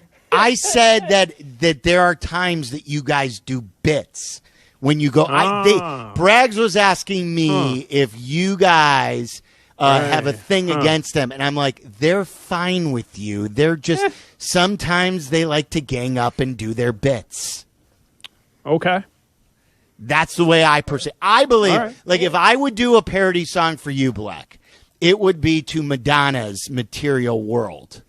And it would be because you are living in a contrarian world, and you are just a contrarian girl. And like, I'm a man, but you love to play the contrarian role. You do. And whether some of the takes are right or some of them are wrong, you like to fly the other side of the road that most of the traffic is driving down. You're going the wrong way on the interstate? Is that what you're doing, mister? Apparently. You're going the wrong way. Apparently on I-95. You're going to cause it. There's the moment, and exactly. It's all you never know what they're going to say, but for once, Sylvie had my back, because normally he's busting my balls. Normally he's busting my balls, but no, that was a funny moment. But the moment was all for Trae on Friday afternoon, winning the ESPN fan camp appearance, and everybody else is going to do it over the phone. Trae got to do it live. So, I had my phone out. I took like 900 pictures that I still have to send to Trae. And, but I also was taking a video while it was going on. So I want to share that along. The first clip is 50 seconds long. So we'll watch that, hear what Waddle says and some of that stuff. And then you can kind of explain what your vibes and your emotions were in that moment. And then the second 2 are a little longer. So the first one's like 50 seconds. Here it is. Okay. You nervous, Trae? Shouldn't be. I know, that's what I said. I'm just disappointed he's not wearing his, corn dogs 2 at a time shirt. That could be my favorite shirt of all time. Let me set the stage here as we're at Oak Forest Ball. We're winding down. Chris, how long are you on for tonight? A half hour before the Sox game? Yeah, 30 minutes. Take all the phone calls. Everyone on hold. I will get you on the air. And then we have White Sox baseball coming up at 6:30. In typical Friday, all calls welcome 312-332-3776. Drive home. And so we're going to continue to take your Cubs and White Sox. I don't remember a day like today. I really don't. It was incredible all day. We'll continue to take your calls. There's also the big fan contest. So there's the first part. As Taco Grease pointed out, that was my favorite part of the first part, was that Waddle is pointing out how much he loves the corn dog shirt. I wish you would have worn it that day. You should have worn it if we would have known Waddle was this in love with it. But then I wore it to the first one, and I didn't know. I mean, of course, I didn't want to wear it to the training camp. You know, everybody like, who's this guy with this corn dog shirt on? And it's like I mean, I didn't. If I would have known he was going to enjoy the shirt that much, I would have definitely brought him his own. And you know, so I mean, that's probably something I'll try to do in the future. But yeah, it's like that joke. I mean, the whole clip of that. I mean, just when you hear the passion behind the storytelling, when Sylvie tells that story, that's what makes it even funnier to me. I mean, he was dead serious. It was no joking. He was like, corn dogs, 2 at a time. 2 at a time. He said it twice, like 2 at a time. Like the emphasis on it. Like I have the clip. Like it might be on this computer. I'll try to play it, but it's so crazy how passionate he was about it. He like, and they're cheap, fantastic, and we're like, what the heck? It's so hilarious. I mean, that's the funny thing about it is the passion behind the corn dog and the way he says it with the 2 at a time. It's like he's all about them corn dogs. He loves them. So these next couple clips are the full interview, and they're broken into 2 parts because it was a long video. It was like 8 minutes long. So these are about 4 minutes each. And so hopefully I can time it where I just hit the other one in unison. But this first, or we can react to it depending on where the stopping point is. But yeah, these are the second 2 parts. And I wanted to share this with everybody because it's just such a cool moment for you, Trae. I was very happy for you. It was kind of fate, you know. I asked you kind of on a whim, last week when I won the tickets. As soon as I won them, you were the first person I thought of, wanted to be able to bring you to that. We went to Wrigley and had such a nice time, and definitely wanted you to experience this with me. All the stuff we're doing here in the last year, I wanted to be able to experience this together so we could talk about it with all the crazy Twitchers, including Will. And, I was just so glad that it all came together because I wasn't even 100% sure if we were going to go to that bar or how long we would stay and watch them. And it just kind of all came together perfectly. And then, like you said, your phone died and Black was texting you. We wouldn't even have known it. And we almost left. We were like this close to leaving. And had we, this moment would have never happened. So it was literally fate. And you deserve it, man, for everything that you do here, for, what we do at Braggs and Stands, or for your own show, Trae Tunes, the Trae Tunes show, and all the people in the Twitch. I know how much we all appreciate you. But on top of that, the effort that you put in to support ESPN 1000 and the Waddle and Sylvie show, you gave them the crosstalk intro song. You entered in, how we came to know each other is from the Christmas parody contest. And you're just so talented, and you didn't win. I thought you should have won. Your song was more fun, in my opinion. The other song was too complex for my taste, although it was very well done. The production was very nice. And that's why I got to give him credit, because I did like, of course, I like my song more, but I knew that song was going to win because I thought it hit all the buttons that it did hit all the buttons for the Bears, but your song hit all the buttons for the show. And to me, if we're going to rank what's more important, you're referencing stuff that happened on the show. You're pulling audio clips from the show. Anybody can make fun of George McCaskey and the Bears, and while the production was amazing, I'm not trying to hate on those guys because it was a great song and they did a good job of executing the song live, which is twice as hard as just recording it in their studio. your song, I thought, was more of what the heart of Waddle and Sylvie is. So I definitely thought you should win, and that's why I said at that point, I'm going to take you to a Cubs game for your efforts, and that's kind of what's kicked off this friendship here between the two of us. And you've become, such a good friend to me. At that time we were just people that kind of knew each other. Which is the real prize. That's right. That's for me, maybe not for you as much. Because now you got to talk to me on the phone for like an hour every week just to talk me off the ledge or whatever I'm triggered about. And but I appreciate your friendship a lot. So I was so happy for you in that moment. And so here's the second two parts of the Trae Tunes interview on Waddle and Sylvie. I know some of you have heard it, but I wanted to share it along for those of you that haven't. Continue to take your calls. There's also the big fan contest that we've got for Bears Camp.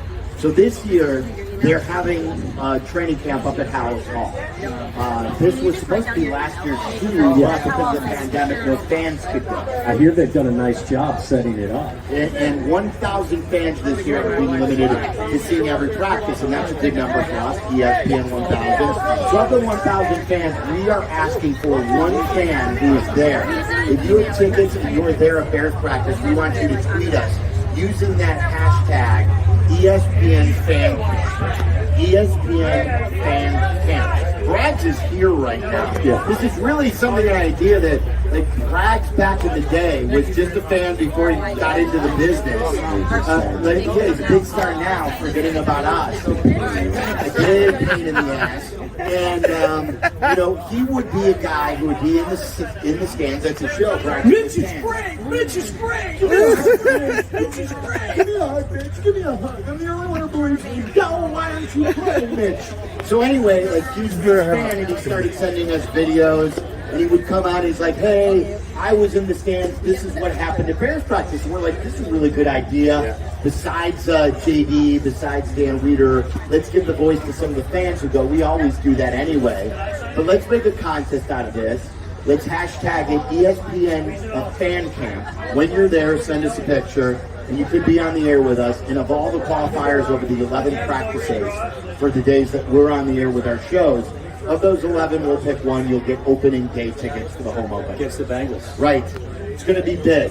So we had Ryan McHugh earlier today, who was our qualifier yesterday. And Trae Tunes, our buddy, was up there today. And then he came. And Trae has been so meaningful to our show, too. As a fan, he's always on Twitch. He's always supporting our show. He's supporting us with parody songs for Crosstalk Unhinged. For the parody song contest. He's part of the family. Trae, you're part of the family. And Trae Tunes is with us. He went from Halas Hall to Oak Forest to be with us here today, too. He's got the headset on right now on Waddle and Sylvie. And congratulations, you are today's qualifier for the ESPN Fan Camp. Thank you so much. I really appreciate it. I'm so excited. I've been excited all day. I've been running on fumes. I haven't been to sleep since yesterday yet, and this is just a great opportunity, and the camp was amazing. The setup was great. Trae was telling me how damn good Justin Fields is. Oh, he couldn't tell me how good. All right, now I'm not just trying to speak as a fan, like being hopeful. No, he looked incredible. When you see him throw the ball, you just see something special. When you see him drive back the way his progressions, like he's reading the field. I just have a really strong feeling this game is going to be something that we're all going to be proud of. And on the defensive side, Roquan Smith looked amazing. So there's Trae trying to work through his training camp breakdown, and even recording it in that moment, Trae. And they're because they can multitask. I can't. You see it, everything that happens live on this screen while we do the show. You can see how bad I am at multitasking. And there they are carrying a conversation on with you, but also doing all this work in the background. Did that throw you off at all? Because I'm sitting there go ahead. See, Waddle helped me out right there as he when he jumped in and said you were telling me about how Justin Fields was. Right. And that helped me out. That kind of settled, my mind a little bit because your mind is just racing with thoughts. and you just don't want to just spit out anything crazy. And like I said, I wasn't really nervous. I was just excited. I was like pumped up, like, man, I want to tell them about everything, you know. And, you know, it wasn't like, oh no, I don't know what to say. It's just like I couldn't spit out. It's like I had 1,000 things to say and I couldn't like figure out what to say because it was so much. And it's like, because you know your time. Well, and you hadn't slept in 24 hours either. Right. Yeah, I was tired as hell. No question about it. But I mean, I was super excited, but sleepy at the same time. If that's like, it was a weird feeling. I mean, because one, I didn't expect it at all, and it's like whoa, I mean, it's different, like being on the phone and it just being there right next to them, and it's like, you know, I was happy. I was like excited, you know. I was all these emotions, like on top sad because the Cubs are trading everyone. Right. I mean, it's like, you know, it was so much. What an emotion! Because we're overwhelming for sure. But you were with all the Cubs news. Jesus Christ, we're all like, no. You were cool as a cucumber though, and yeah, Taco Grease saying, you know, the guy that says he's bad at multitasking, driving and recording. Yes. I mean, hey, you know, risks must be taken when you see an ESPN 1000 truck on the road. We thought Waddle and Sylvie were in the truck, and then it ended up being when I started out, like, that's the truck that TJ was driving. TJ was so funny. So yes, Will, you did get your stupid invite. You're not making this a freaking 5-hour show, I'll tell you that right now. And you're going to keep your shirt on. But I did send you the link. So before you come on, why don't you come on while we play the second half of this video? And this is the final video of Trae's interview on ESPN 1000. Amazing. I mean, this dude is going to be great. And I'm just so excited. And does Khalil look healthy this year? Yes. He ran his drills. He looked great. You saw Eddie Goldman out there. I'm like, thank God. And Darnell Mooney's also a guy that I got an eye on. Darnell Mooney.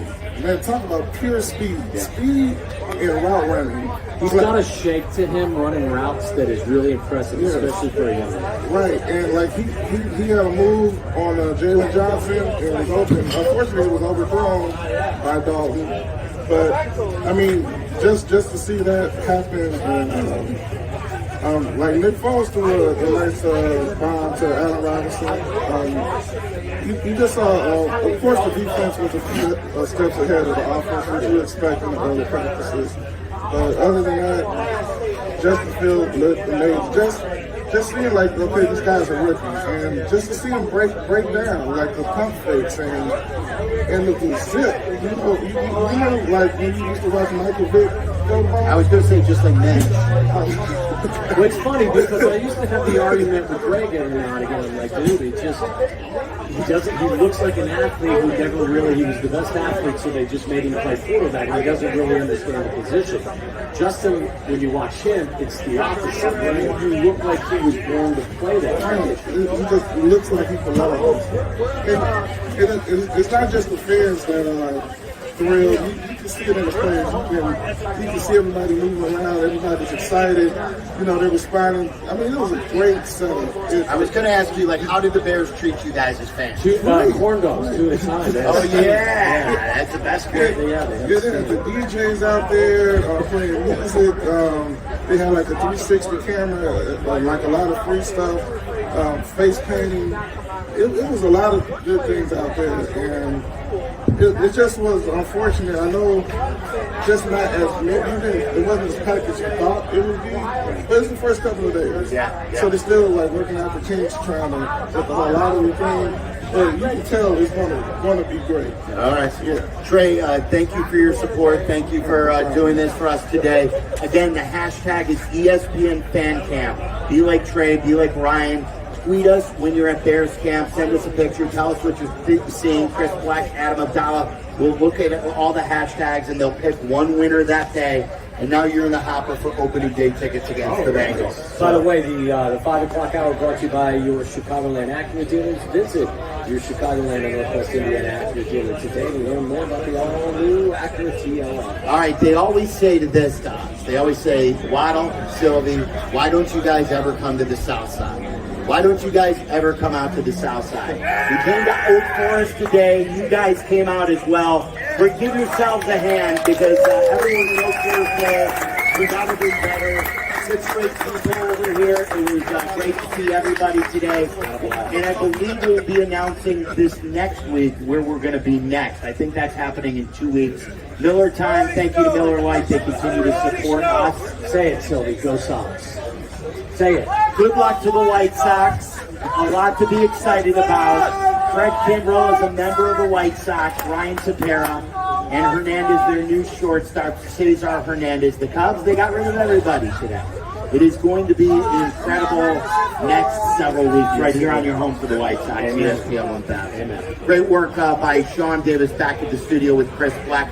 Black is coming up for a half hour. All calls welcome. If you're on hold, be patient. He will take all of your calls on one of the most eventful days we've ever had with both of our baseball teams. Thanks again to Miller Lite. Thank you to Oak Forest Bowl. For Waddle, I'm Sylvie. It's ESPN 1000. Have yourself a great weekend. There it is. Trae Tunes on the Waddle and Sylvie show. How about it, man? It was awesome, man. It was just wow. I'm still in awe of the moment. It was just crazy. It's like I was like, is this really happening? I mean, it was such an eventful day, and you know, and like I've been catching up on some sleep and stuff. I still haven't even told anybody what happened.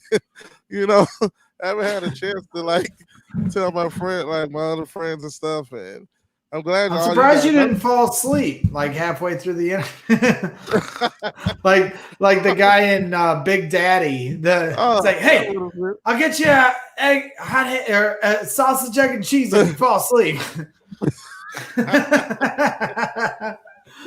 Yeah, I pulled it up. Can you hear the corn dog 2 at a time interview? In college, I used to eat corn dogs 2 at a time. 2 at a time. Loved them. And they were cheap. Fantastic. Something. You know what? Tomorrow, I would say 10 down. to 12 sometime tomorrow. You may hear that different Corn more than dogs, once. 2 at a time. Yeah. Let's see. I've got a lot today. All right, let's play some more next. Okay, we'll do that next. It's Waddle and Sylvie, and we're giving you. Why do I say this stuff? Yeah, so I took that whole part. Like, you know, even the part where he's like, fantastic. Something. You know what? I think he's like, why do I say this stuff? It's like I took all that whole part, chopped it up, and made it a whole verse. And I thought it was good. I mean, you know, when you got something special going when you make it, it's like, yeah, this is going to be good. Yeah. And that's how I felt about that part. I was like, man, I was like, oh, man, when I was making it, because you don't really know how it's going to turn out, it turned out pretty cool. And I definitely thought I deserved to win, but I'm not mad that I didn't because I knew that those other guys did such a great job too. 100%. Well, now we hope you win the ticket giveaway. You know, because you have a 1 in 11 shot to win opening day tickets for the Bears at Soldier Field versus the Cincinnati Bengals, which will likely be Andy Dalton versus his old team. So I'm rooting for you to win those tickets. Regardless, you're getting to a Bears game this year by hook or by crook. We'll wait till Justin Fields has entered the fray, and then I'll make sure I'll take you to a game if you don't win the tickets, or regardless, even if you do, we're still going to hit up a game sometime this year. But I'm rooting for you, and I was so happy for you. And it was cool, Waddle and Sylvie and JR and Chris Black to consider you in that way. They should. I mean, you're such a loyal viewer to the show, and you do more than just view. You really help improve the quality of the show with your songs and your intro song for Crosstalk and everything else. So, JR said at one point, hey, we try to give back to the guys that give to us, and that was really cool of him to say. They're really good guys over there. So shout out to the ESPN 1000 crew for for hooking you up. Carmen's never been to a Bears game, so we're going to have to figure out how to get you there too. Hey, Carmen, maybe if you stand outside the Southgate and give out kisses, maybe somebody will hook you up with one. You never know. You never know. We'll figure out how to get everybody there. Tickets sometimes depending on. You just got to be slick with it. I know sometimes some people can't afford it. They can get a little expensive. But, well, hey, I'm just saying, Carmen, it's a suggestion. Yeah, I know how much you like to give out kisses. And, people make fun of me for, doing the snuggle, the spoon in action. Big Dollar Dave, he snuck into 2 Bears games. He's going to have to tell us how he did that. But with gate 14. Who knows? That's why the employees walk in. So I've seen people sneak in actually. Pulling that? I'm not security. I'm not finna chase anybody through this damn stadium. All right. Good to know. Good to know for the playoffs, baby. All right. Gate 14. Yeah. And I did send Will the link, but he better hurry up because I know what's going to happen when he comes on here. And we've already been going for 2.5 hours. And here he is now. Will. Oh, my God. Will. Whoa. What's listen to this. It's always something. Will, there's something going on with your audio. Yeah, what's up with your audio? Take it off. Your audio is messed up. Plugged in all the way? Oh my God. It's always something with Will. We could do more. We could do Morse code. Oh. Right, we can't hear you, but the sound's gone. There was like a blaring beep. Yeah. We can't hear you. Say something. He is. He's saying something. He's saying something now. He's trying to figure it out. He doesn't know what he's doing. Nope, we still can't hear you. Still can't hear you. Maybe take off your shirt and then. Well, he can hear us, so that's he can hear us. This is great. He makes fun of me for talking too much. There he is. He figured it out. Yeah, I'm telling you, I can do a better job than the guys at ESPN. I'll figure out things quick.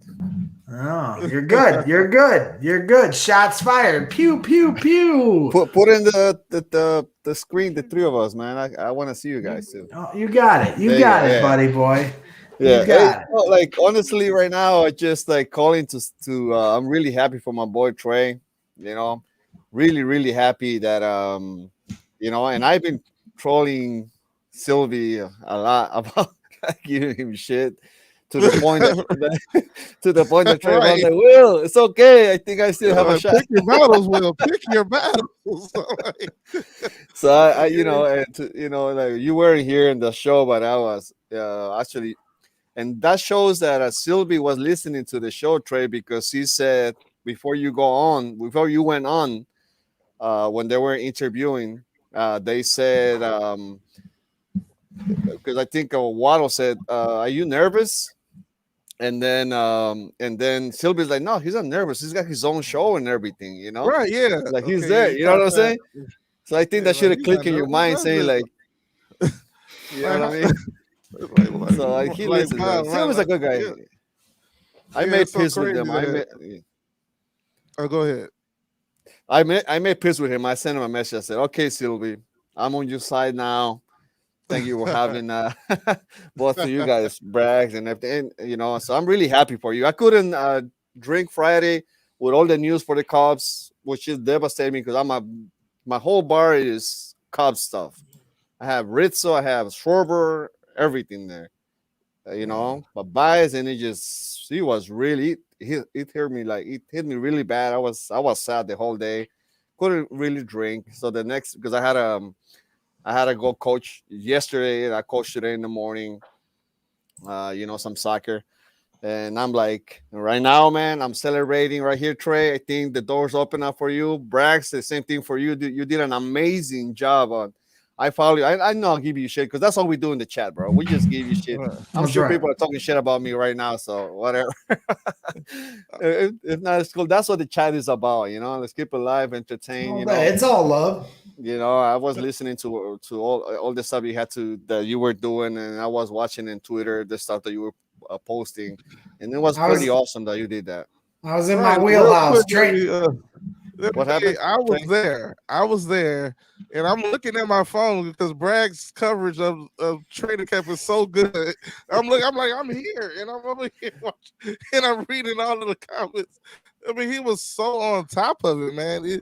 It's like, man, like talk persistent, consistent, great content the whole time, and I'm like, I'm here, and I'm following like, whoa, what did Braggs post next?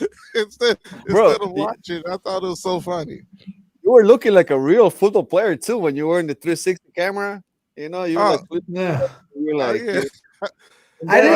They said they're gonna have that at Soldier Field too. I see this is the kind of stuff you guys need walking up to the game, more stuff like this.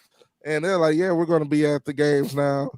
They said they're going to be by Gate 14 with that 360 camera. Yeah, I didn't pull up Trae's, but I got mine. I played it before the show. Well, here it is.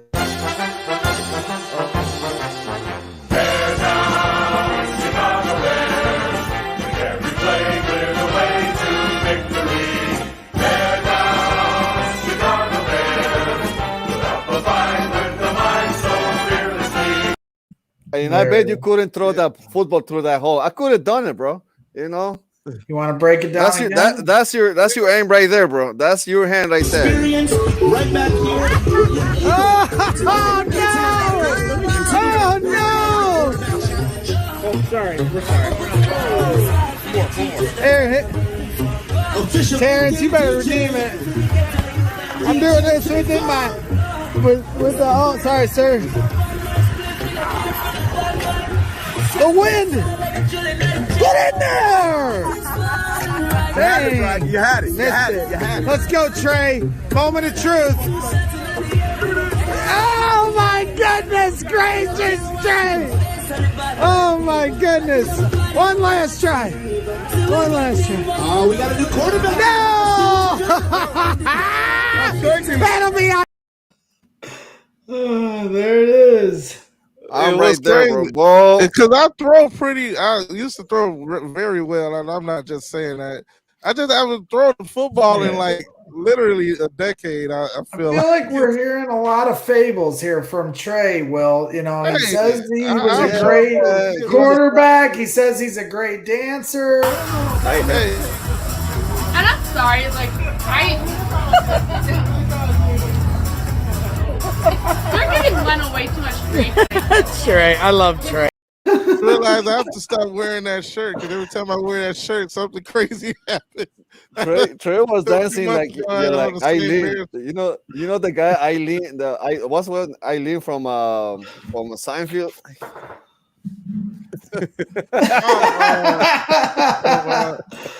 All right, yeah, I don't. Yeah, all right, I'm just you have no words. Elaine, I know that's who you're talking about. Elaine. Yeah. You know what? You were first. You like let me down on the dancing, and now on the throwing, bro. Come on, 101. So all the way back, aim with the hand. So Braggs, have something like that set up where we could throw a football through something when we you got it. Have the pool party. You got it. And we could throw a diamond catch to Will, and he catches it and goes in the pool, shirt off and everything. Well, Will, we all know what a specimen and an athlete you are. I got a video. I'm not no specimen. I got a video as well. I want your thoughts on this, Will. You ready? I'm ready. You're live. You're live in action. You ready? I'm ready. Are you live? I'm live. You live. Oh, nice vertical. Nice vertical. Yeah, hey, the guy Haitian Drew, that's a childhood friend of mine. He knows I can. Oh, is he? Thank you. Well, it's good to know Yeah, he was here earlier, but you were I was in the chat, and I say, "What's going on? Welcome to the chat." Since Braggs was ignoring everybody in the chat. And, I was not. I got a lot going on. And to credit to everybody in the chat, because Berlissimo was giving me shit that I wasn't pulling his comments up either, but I got a lot going on. I'm pulling up pictures, videos. I'm trying to pay attention to the conversation, look at the camera, make sure my internet's good. I can't. It's hard to pull up every comment, and you're not going to pull up every comment anyway. And yeah, Haitian Drew, I'm pretty sure is the guy. When I made this stream link last night at like 8:30 at night, he immediately comes into the chat before the show. The show isn't going on for another 24 hours, and he put "Go White Sox" right away. A knife in the back. Like come on. I had on the north side. Like, how is he even a White Sox fan? It's so weird. Like, just a knife straight to the back. I'm going through all this shit. I lose my guys, Rizzo and KB. This was a shot I took at the last game I saw on Tuesday night of last week. I was actually sitting right next to Rizzo's dad when I took this picture.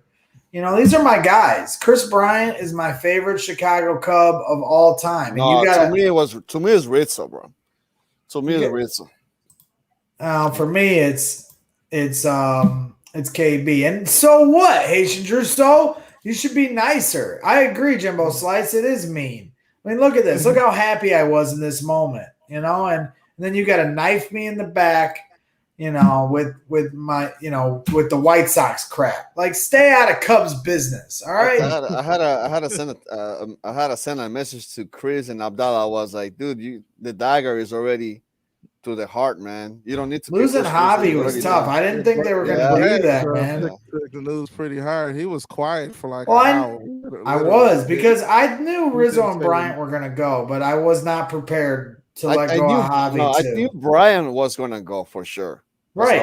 I was prepared for the first one to go, so it was like so weird. It was like, okay, Rizzo. Who went first? It was Javi or Rizzo. Rizzo, then Kimbrel. Then Javi. Yeah. Then right. It was like, whoa, what? It was crazy. That was like the craziest trade deadline day ever. You'll never see anything like that again. I was lucky enough, this is Braggs on stand, so I'll share it along again, but I was lucky enough on Tuesday. My final shot of KB was a good one.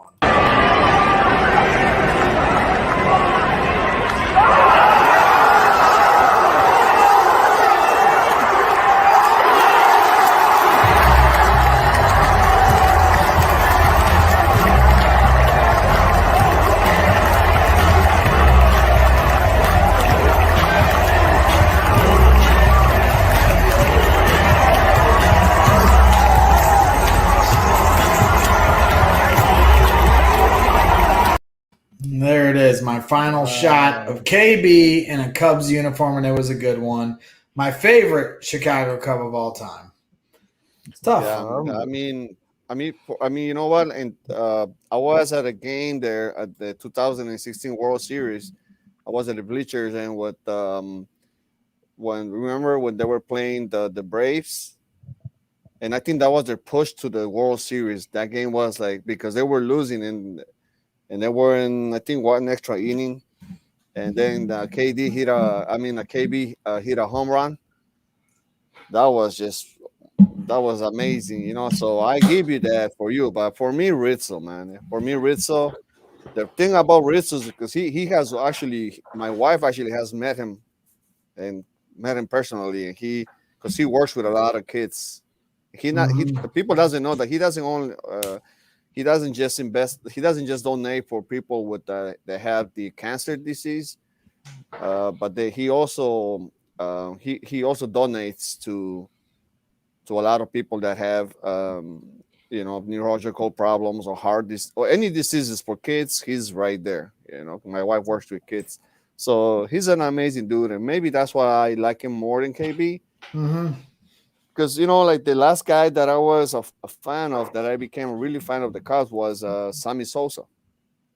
Sammy was the one that brought me to the Cubs fandom. Remember that Maguire, Sosa, you had to watch every game. So because you want to witness that whoever was going to hit the home run and make it to, remember that time when they were like 500 and 550 or whatever, 568. How many home runs did they hit? Like six something? 600, yeah. 600, right? 600 Somewhere around something. there, yeah. Right, Trae. Remember, like you had to be in the TV, like. It was Is this a joke? Ortega hit 3 home runs today. Is that a joke? That's insane if he did. I haven't been paying attention. Ortega. Is he the guy from the Cubs? They traded to the White Sox. No, we've had Ortega for a while now. That's insane if he did. Like they traded him to the White Sox along with Kimbrough. No, I don't think so. I think he's still on the Cubs. That's insane. Ortega hit 3 home runs for the Cubs today.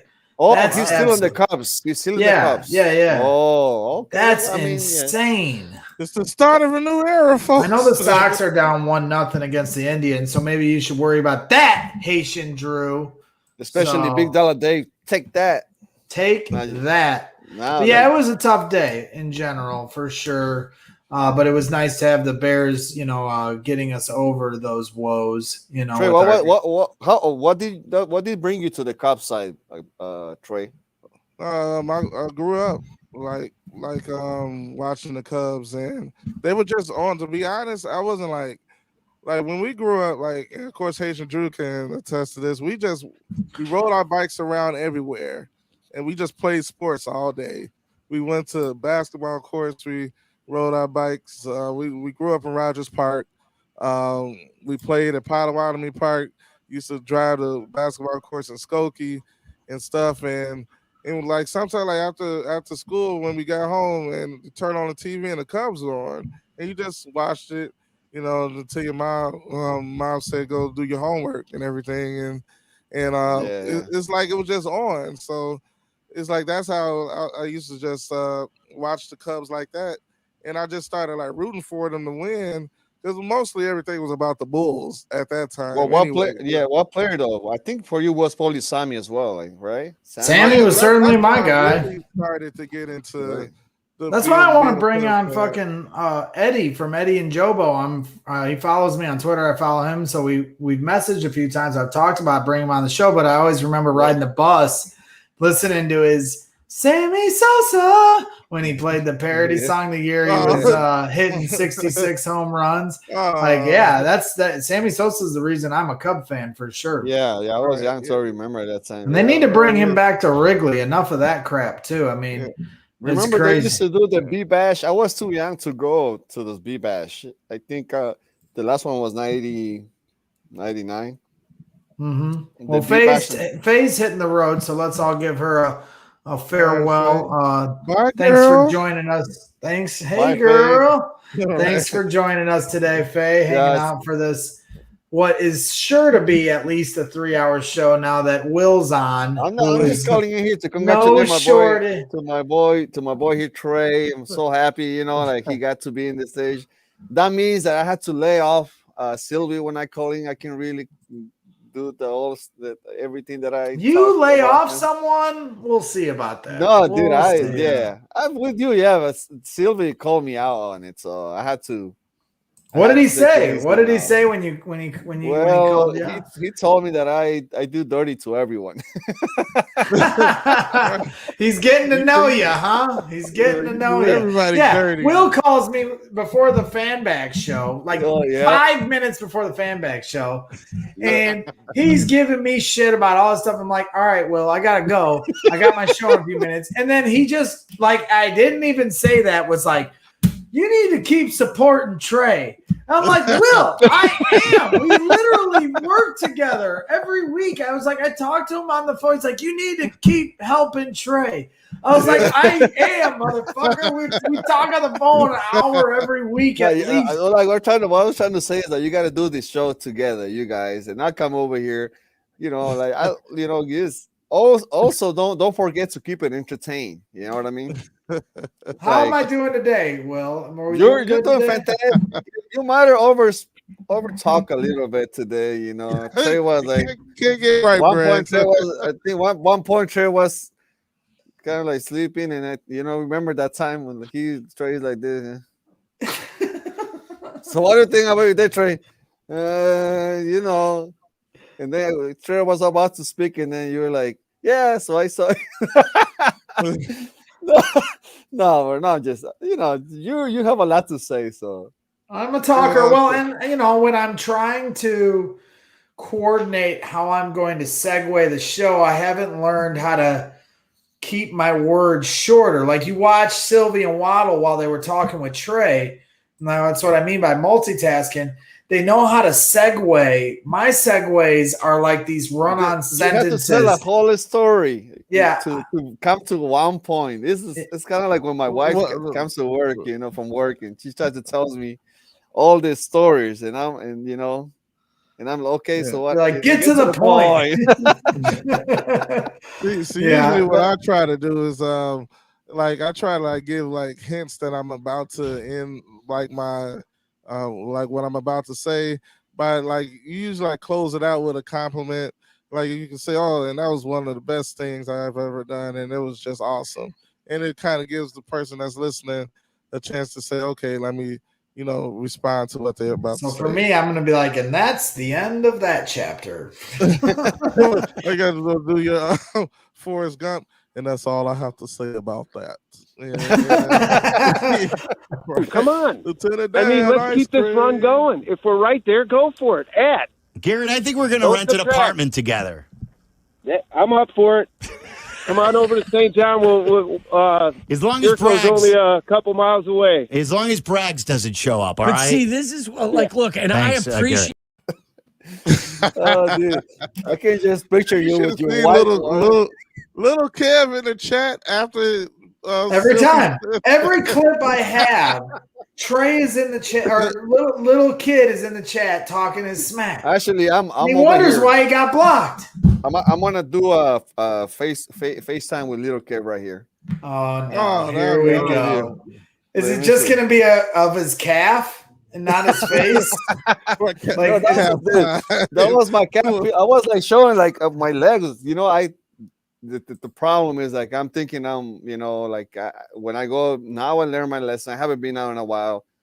When I haven't been in the ocean, and the ocean gets salt water, so it stays in your body. Or you know what I mean? Right. So when you stay, you have to put a sunblock. But I wanted to get the bronze, nice. You know what I'm saying? Tan. So I was putting oil tanning. So then after a while, I started peeling. That's I was like, damn, I'm peeling. It hurts, And then that's how you're bringing up the Caps picture, aren't you? Yeah. The one that we have in Twitter, right? Yeah. Big Dollar Dave says you do box jumps on the rug. On the So what, Trae? That's what I want. You guys. So are you guys gonna have a beer with me and or you guys already celebrated the last 3 days probably? I just want to give that to you guys. You're Braggs, man. You're into here. You are going into a big ride. So because I saw a lot of people going and seeing your videos and pictures. So maybe, brother. Yeah, I think not maybe, but I think for sure if we keep going, and well, I do just think it's fine. And I've always said, if it goes somewhere, I'm not acting like I'm not trying to climb the ladder now that I'm on the ladder, but it isn't the most important thing to me ever. What's important to me is having fun. I live for the experience. I live for meeting people like you guys, and it's gotten me this far as the popularity or wherever the media thing. And I never in a million years thought it would facilitate into something. But I do think it's funny that you got a bricklayer there with a cell phone, and I'm putting out coverage. Don't put yourself short there, Brad. Well, it's not, but that's who I am. And I'm like, it's not even selling myself short. It's just who I am, Bricklayers are expensive. Fuck yeah. If I would have met you earlier, I would have. We do good work. That's why nobody wants to do the work we do. I don't know why. It's a fun trade, but it's the truth. I'm just a bricklayer with a phone, and then you got guys there that are being paid to be there, and they're not putting out any coverage at all. And it's like, I'm not trying to take anybody's job. And I know a lot of, like we were talking about earlier, I know some of these people feel entitled to these jobs because they went to school and shit. But I have to deliver. I have a delivery at the front door. Sorry, guys. Go get it. Go get it. Okay, cool. Go get it. Will's they gonna have go. all the resources to make have all the great content. Like, why don't they don't have any drones out there with video? Right. And I almost don't want to give away the secret sauce on stuff. And I also am not trying to hate on what people do. But like for ESPN 1000, for instance, like they are now the home of the White Sox. Right. They are now the home of the White Sox, and they were on a ESPN White Sox Twitter account. They need to have somebody there, you know? I'm not saying I'm that guy because I'm not a White Sox fan. So, like, for me, I wouldn't be able to have the bead of, like, truly tapping into what a White Sox fan wants to see, but I could figure it out. I'm not asking for that job by any means because it would be a cool idea for somebody like if they had a remote where where does Connor do his pregame from? Probably the studio. So he's in the studio. Put it out there with the fans. Right. They can have some type of tailgating thing going on. Live pregame. ESPN 1000, you know, like you see at the White Sox games, people taking pictures of flicking off the Waddle and Sylvie billboard. Right. You need to have somebody over there meeting those fans, taking pictures, take a video of it. Like, you know, in this day and age of social media, you know, I just feel like some people miss the mark, and I know what I'm doing when it comes to that. So yeah, I do kind of think it's funny sometimes. It's like, and maybe something will happen eventually, and that's why I try to be respectful and not hate on what other people are doing, and just stay true to myself and do what I do. But at some point, I would hope somebody could see what I'm doing and take it seriously enough to give me a chance, you know, because I want to try it. You know, I guess it would make my life a lot busier because it's not like I could just quit bricklaying right away for this because the sports media industry is cutthroat. You get fired real quick before you even get hired. So it's like, but I do feel like I have something to add. And it would be nice to see, you know, and I have gotten a few feelers out there. I ain't going to say nothing on the air. I do have some certain things that are still in the works potentially, but nothing that's actually came to fruition. And Purdue. It's awesome. Right, exactly. And so, you know what, at the end of the day, if it just ends up being what we're doing here, I'm fine with that because we're having fun and I get to do this on my own terms, what I want to do, where I want to do, who I want to do it with.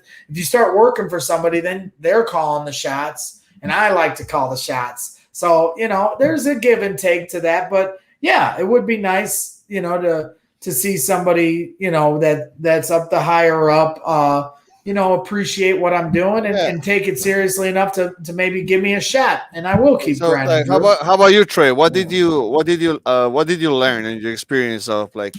I mean, you do have a lot of experience. I mean, we're going to Twitch, right? Because when Twitch happened, I think you blew up more. You know what I mean? Because you were able to be. I think like you were able to create this channel and people help you, like Ghost, you know, like Shut Up with Ghost, like Johnny Vegas, Taco, and Feeder. I think they're the ones that put you right on Twitch and put you up to this. And I mean, you did it your own, but like, what was your experience? Like, what's going on? See what happened with me. I feel like I'm learning every day because even like this right here is still a learning process. Like I still feel like you're jumping into it raw, and it's like you just want to like become better at it and like and it's like it's still a growing process for me because like I said, like this all started as a joke for me when we was talking about, hey, we don't want to hear Greeny from 12 to 2. Listen, we want local coverage and stuff. And so we joked. I was like, yeah, I got a channel on Twitch. I could host the show. I got the cameras and stuff. I said, yeah, I'll set it up. And remember, like with like the third day, like I had the ESPN studio, like it looked like I was in there. Y'all remember that? It was crazy. I remember you had that. I mean, I wasn't there the third day, but I was there.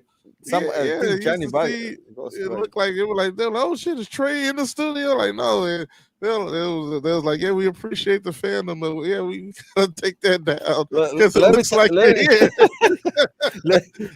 me tell you, to be honest, you know, like when I think Johnny or Ghost, they told me to jump in the channel because on Twitch we're all freaking home in the pandemic, and I went to your channel and I saw you like just talking, you know, in the microphone. And sometimes you get quiet. I'm like, and so I didn't really pay attention to the channel. I'm like, what the fuck is this, you know? Like, and I logged out right off. Dude. I logged off again, you know. And then I think it was a Friday or something, having some drinks, and now I'm like, you know, and then everybody is like, hey, yeah, let's jump into the Trae Tunes show. And I'm like, you know, and then I think because I was giving a lot of shit, I always do, right, to everybody in the Yeah, chat. of And I course. think You give criticism? What? Not real. then Ghost gave me like a gift, a gift. I'm like, oh man, you know, thank you, Go, whatever. So I went over to you, and then I saw the chat. And the thing about it is to understand about your show is that you are interacting with the chat. Yeah. So the people that don't get your show is that you're interacting with the chat. You're like a mediator, and Right. you know what I'm saying. So that's like a really like Bragg has He's said the that before. ringleader of the Twitch circus. Exactly. It's so much crazy stuff going, and it's so funny about the chat is because like you go into the show and it's like I have no idea what I'm about to start talking about. I don't have a plan, and then it's such a frequent show. You know, it's like like almost every day. You know, and then sometimes we Exactly. do a Friday night show, especially back then, and Yeah. like we was playing music and stuff because on Twitch I know I gradually say like, yo, we got to kind of cut the music out if I want to expand, watching on Twitter and Facebook and YouTube because I don't want to get the account banned. But like we did a lot of growing and like we grew together as a show. It was just me, Ghost, Johnny Vegas, and like Fitter. It was like like a few people that very first day. Well, And for me, huh? well, for me it was a lot helpful because I met like new people, and it was crazy just to be locked in, somewhere, not going anywhere, no restaurants, no bars, no anything. So I felt like I was like in a group of friends getting together to Twitch, having a drinks, having a Friday night, as usually my wife has like a lot of people that don't know this. I had to live in my man cave for a long time when the virus first hit, because my wife was working on this stuff. So then having your Friday night shows was awesome. Having your oh, look at Bragg's daughter. Hello. Wave, Addy. Hey. Now stay out there. And that's why I donate to the show, Trae, because for me it was awesome too. I lost a lot of friends because of all the political stuff. We were able to speak and everything, and I feel like it's a free zone here with the Trae Tunes show. So I'm grateful for that. And so for me, seeing you like over there, I was like, damn, bro, like, and all the cows I wanted to cheer. I'm like, Mama, we made it. Right. But it's good to talk to somebody when you don't know you're not going to feel judged about stuff, and you just you don't want to feel vulnerable and all that stuff. It's really healthy to get those thoughts out your mind and thoughts off your chest. And I know like what I'm saying right now is good advice, but this is the drunkest I've been on this show. I'm drunk. And it's y'all fault. but even when I'm drunk, I can keep it real. I'm drunk. I am drunk. I'm not tipsy. I am not tipsy. I'm drunk.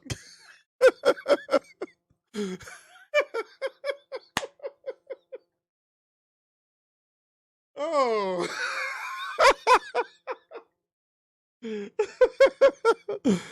Oh man. Yo. Oh shit. Man. Oh shit. Oh. Oh shit. I'm trying.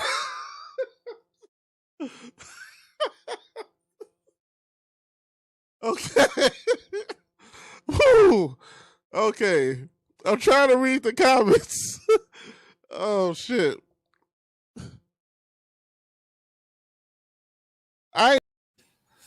And those memorable moments you can see every day, Monday through Friday, weekdays 12 to 2, live only on Twitch. The Trae Tunes Show, talking sports and playing hits and having fun with the Twitch chat and sometimes getting drunk. All right. You just never Cheers. know. Cheers, bro. Cheers, man. Cheers, man. Oh, that you got the bottle there? Cheers. You guys always with the chug. Hold on, let me bring my bottle too like that, all right? No glass. No glass. There he goes. He's gonna have his shirt off when he gets back. Right. You just know it. Always a good time with our guy Trae Tunes and Will. Having fun here all day long. Oh yeah. Like Haitian Drew, he's like a Jordan shoe fanatic. I know he likes to do his let's get it with the shoe reveal. Cheers, so boys. We're gonna bring you on one day to do your Jordan shoe reveal, like open the box and breaks the whole shoe down. Gotta bring them on one day. All right, Buffalo Trace in the building. Cheers, bro. Cheers. Cheers. I ain't drinking, but cheers. I thought you were. I ain't fucking drinking. I'm tired. I thought you were. Yeah, no, it's okay. You don't have to. You're crazy. Yeah, you're the only one that been in the camp there having beers at 7:00 in the morning. I wasn't having no beer. I didn't drink. There was somebody shot a picture of you with, like nope, like shutting beers down. Nope, not me. Not me. Fat Mike was having a beer. I didn't have no beer though. Like they were like saying like there was people like they're filming I follow other people they were saying like, oh yeah, people are chugging beers there at 7 because they're selling beers there like at 7 in the morning there. You know, I was having fun with the players. Just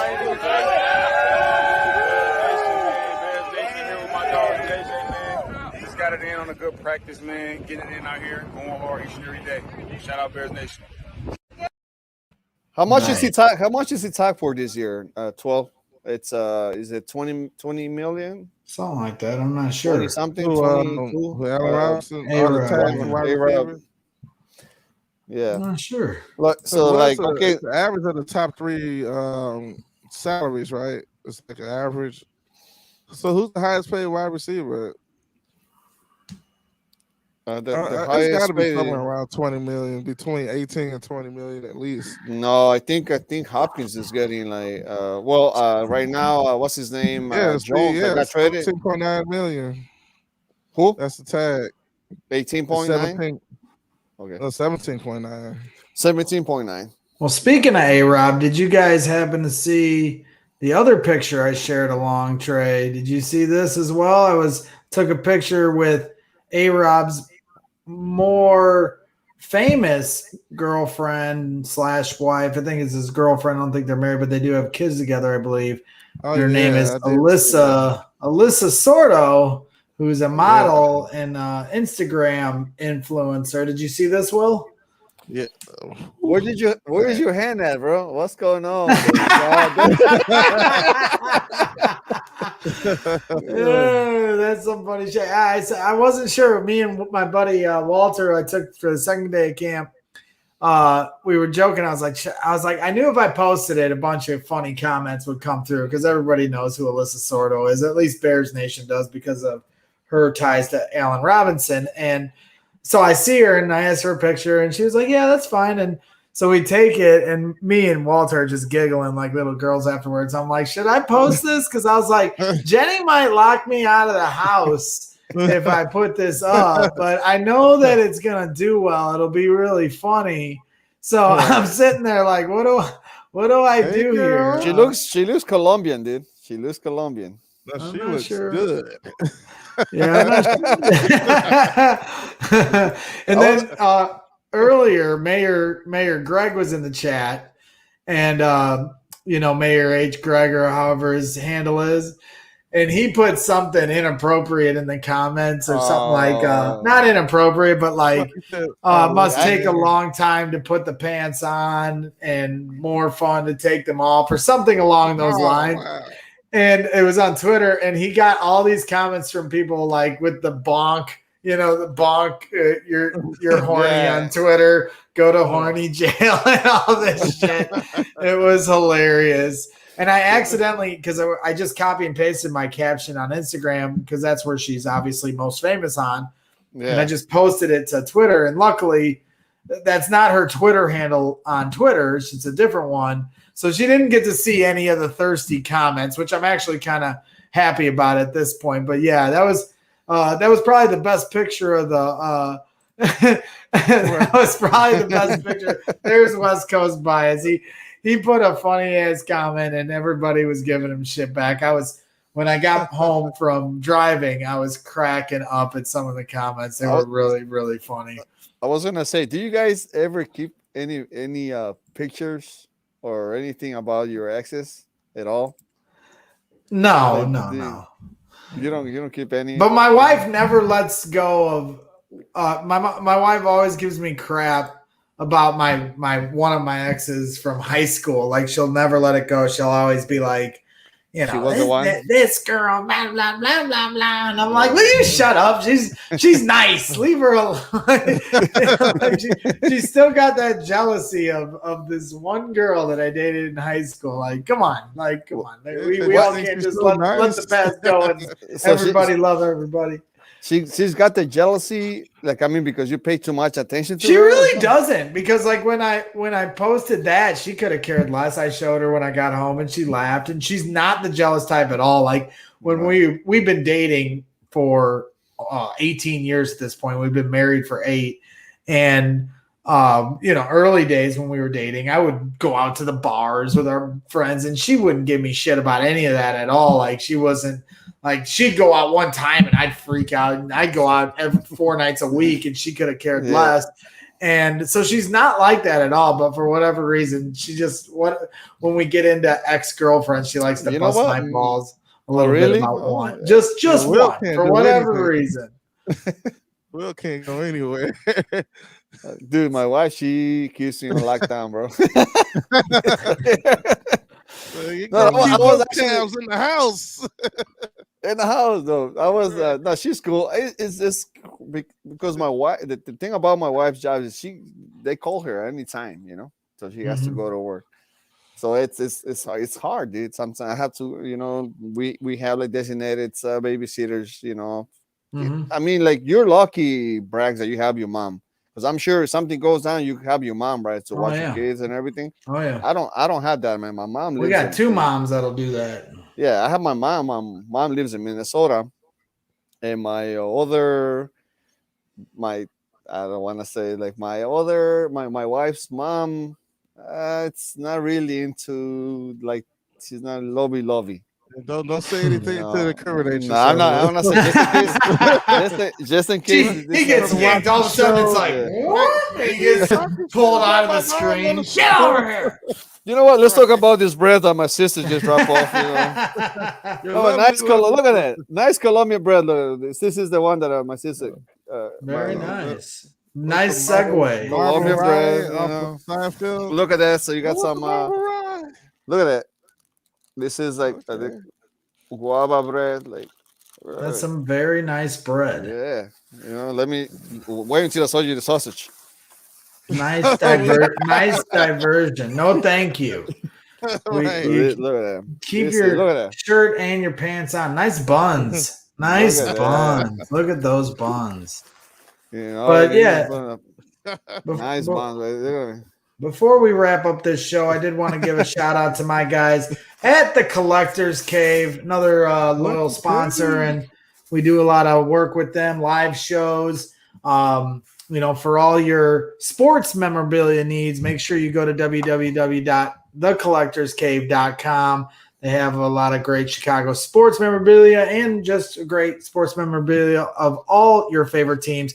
And keep on the lookout for their newest announcements on public signings and autograph sessions with your favorite professional athletes, including a big one they just announced here coming up on July 19th. I apologize. That's when the mail-ins were due, apparently. But on September 18th, on a Saturday at Indiana Beach Amusement and Water Park, you can have a chance to see Andre Dawson, the Hall of Famer, a public autograph signing. You can do a few different packages: the autograph ticket package, the premium auto package, the premium VIP package. And if you do the premium VIP package for $139.99, that includes being at the front of the line, a fast pass, and a stand-up photo op with Andre Dawson, the Hawk, and a jersey, which you can then have signed. They do a lot of great work at the Collector's Cave. An 8-time All-Star, 1987 NL MVP, 8-time Gold Glove winner, and a 2010 Hall of Fame inductee. Andre Dawson, Saturday, September 18th from 12 to 1:30 p.m. over at Indiana Beach. Make sure you head over to www.collectorcave.com. Featuring myself. Exactly right. And they've got some big autograph signing events coming up in the future, which I can't divulge on this show yet, but keep on the lookout.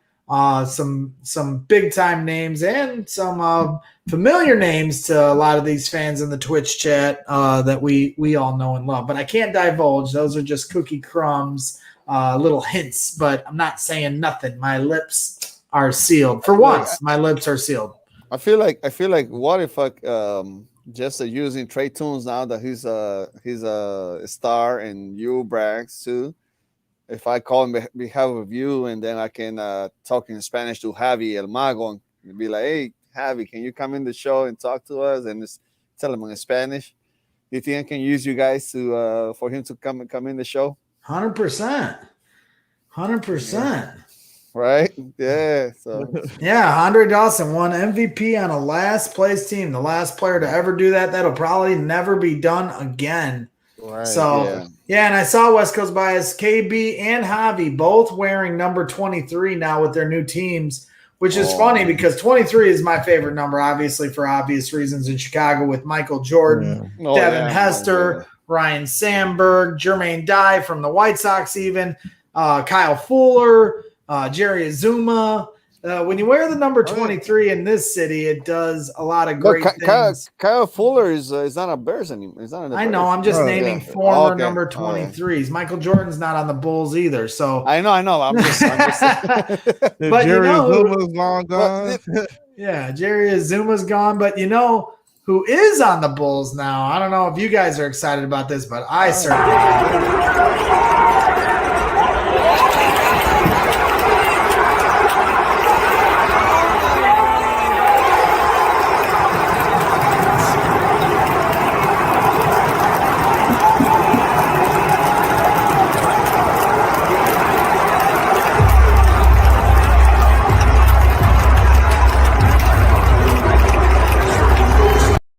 That's right. Ao Desumo from Morgan Park and the University of Illinois. Cheers, Trae. Fighting Illini.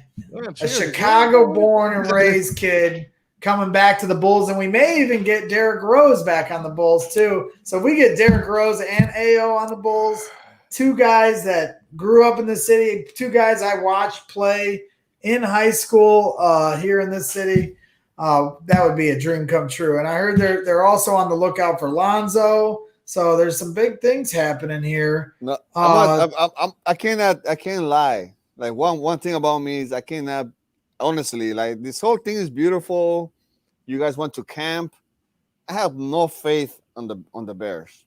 Besides Justin Fields, I think a lot of people are tuning out. I don't think Mac, the way he showed, look at Robert Quinn can even get on the field to camp right now. I know that, like, honestly, I'm a fan too. Mac was at camp. What are you talking about? Hold on. Quinn was at camp too. No, I was reading saying that Quinn wasn't. He was at camp, but he wasn't practicing. He's practicing. And he actually is a very nice guy. I talked to him on Friday for like 10 minutes, and he practiced the whole day. I'm a very nice guy, too. Can I play for the Bears? Oh, you like Rizzo because he's a nice guy off the field. So anyway. No, Rizzo won already. No, but I'm trying to say the Bears are not going to be good. Yeah, fuck you, Chubbs. Bet with me. Chubbs. He's talking shit. Bet you $100. I'll bet you $100. The Bears are going to finish. They're not going to win more than 7 games. Well, I can't until I know who the quarterback is. It's hard to predict that. If it's Andy Dalton, it'll be 7 to 8 games. If it's Justin Fields, it could be 10 to 12. That's how I feel about it. And I know it's Io, but I like to call him Ao. I say Io. I say Io. Ao. You know, it comes from that song. Ao. All I knew is Ao. Will is a hater. I agree. No, why am I? I'm a really like Trae understands where I'm coming from. You're too much. Oh my! Trae does not understand where you're coming from. Yes, Trae. What do you think, Trae? All right. When you look at the Bears' schedule, we do have a tough schedule. But, nice guy, Robert Quinn. But this is what I think is going to determine the Bears' success. On defense, I think we're actually going to be pretty good, especially up front, and especially. I think our line is going to be a lot better this year. And I'm not just speaking because I like the Bears. No, I mean with everybody coming back, with Goldman coming back, with the way Bilal Nichols has performed, I just think they're going to have way more pressure up the middle, which is going to free up the edge, and we're going to get after the quarterback. We're going to create more opportunities for our offense. We got way more speed on offense now. So with the speed and a competent quarterback that can make plays, like they don't have to be the greatest. Like if Dalton's out there and you're competent and you know what you're doing out there. See, this is the thing about Mitch. When you look at the film, like sometimes he made the perfect read. You be like, oh man, that's the way the play is supposed to look. What a great play by Mitch. And then they'll run the same play later that same game, and he'll do the complete opposite. They're like, you have the same read, and he was open. Why didn't you make? I was like, what's going on? And you're going to have a quarterback that's going to make the good decisions, and that's going to be the difference. Just don't screw up so much. Don't put us in a bad place. I'm not saying that we're going to win a Super Bowl, but I think we're going to be better than a lot of people think. And that's going to show on the field whether we win a bunch of games or not. You're going to see a better team on the field, which is crazy to say because, the Bears did make the playoffs last year, but watching them play, you just knew they sucked, especially on offense. Like the defense kind of fell off a little bit, but, when you're out there 3 and out all the time, it's like, you got way more opportunities to look bad when you're constantly on the field. And I think, both sides have to help each other out. But look at this. You have this schedule there, Braggs. That's the first thing I said. The schedule's tough. Okay, what they're playing they're hosting there you go. All right. So they're at that's a loss, right? They got the Rams on Sunday Night Football. Then the Bengals. They're gonna lose that game because Andy Dalton is going to start. Right. And Bengals at home. But this is the thing. Braggs, let me hold on. Let me make it. You guys are winning there to the Bears interceptions all the time. You guys went up there and you were in the white band and you guys were like spooning with everybody. We were snuggling, happy and snuggling. I'm taking this from the raw counts. Nagy can coach. All right, he is like you have this best talent. It's just like a driver. He's the best driver. If they don't have like a good route, they're not gonna get there at the time they're supposed to get, right? Mm-hmm. So I mean, they suck literally. Pace, but they didn't have. They had the worst driver. Mitch wasn't a good quarterback. Look at Pace. He has all the athleticism. He could probably throw the ball way down the field, and you get impressed, and you feel like you can work with him because he can move out the pocket. And he's showing you like little spurts of how he might be able to. Yes, but I'm not talking about Fields. Process the game. I'm not talking about Fields right now. They're not going to put Fields out there. No, I'm not talking about Fields either. I'm talking about what we had and what we have now. Like Andy Dalton is better, and I think it's a better quarterback room now than before. So, right, yeah, it's a better quarterback room. It's more competent. Like Andy Dalton can move around better than Foles can. I'm not saying he's like eventually when Fields gets in there, we still like because no one person can change the team around. Because if like with the offensive line, if we can't get them together and like regardless of how good Fields is, he can't throw the ball off his back. So exactly. I mean, so the offensive line has to come together. But I think there's something they can do. It's not like I just know they're just new. They're young and they haven't worked together. But that's not to say it's impossible because they're all professional athletes. They realize they got a job to do, and just listening to Tevin Jenkins speak, what he has to say, what did the he way say? he said it, I that's what put the faith that the offensive line is going to get it together because of his attitude. Come on, bro. Jenkins. Okay, yes, I know. That's what I come from the beginning. With the talent. I mean, he knows what he's supposed to do out there, and he got to keep his quarterback. Need a coach as well. You need a coach. Well, how? What if the coach like doesn't put him in the best? This is the thing about like with the Bears, right?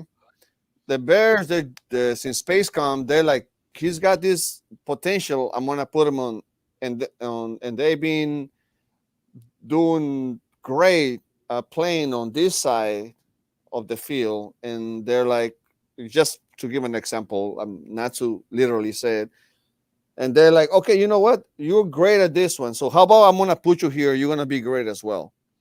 How about use the players with their? I mean, but they feel like Jenkins. Jenkins, they're already they're gonna because Jenkins is a right tackle, right? There wasn't a right tackle, and then they're trying to develop him on the left tackle. What? How come? Because they see the talent level, like he's super athletic. No, but I'm saying is if he's great playing right tackle, why kind of like switch him right away? He's been playing his left tackle is the more important position. If yes, you feel like he's a better player. No, but then wait until them.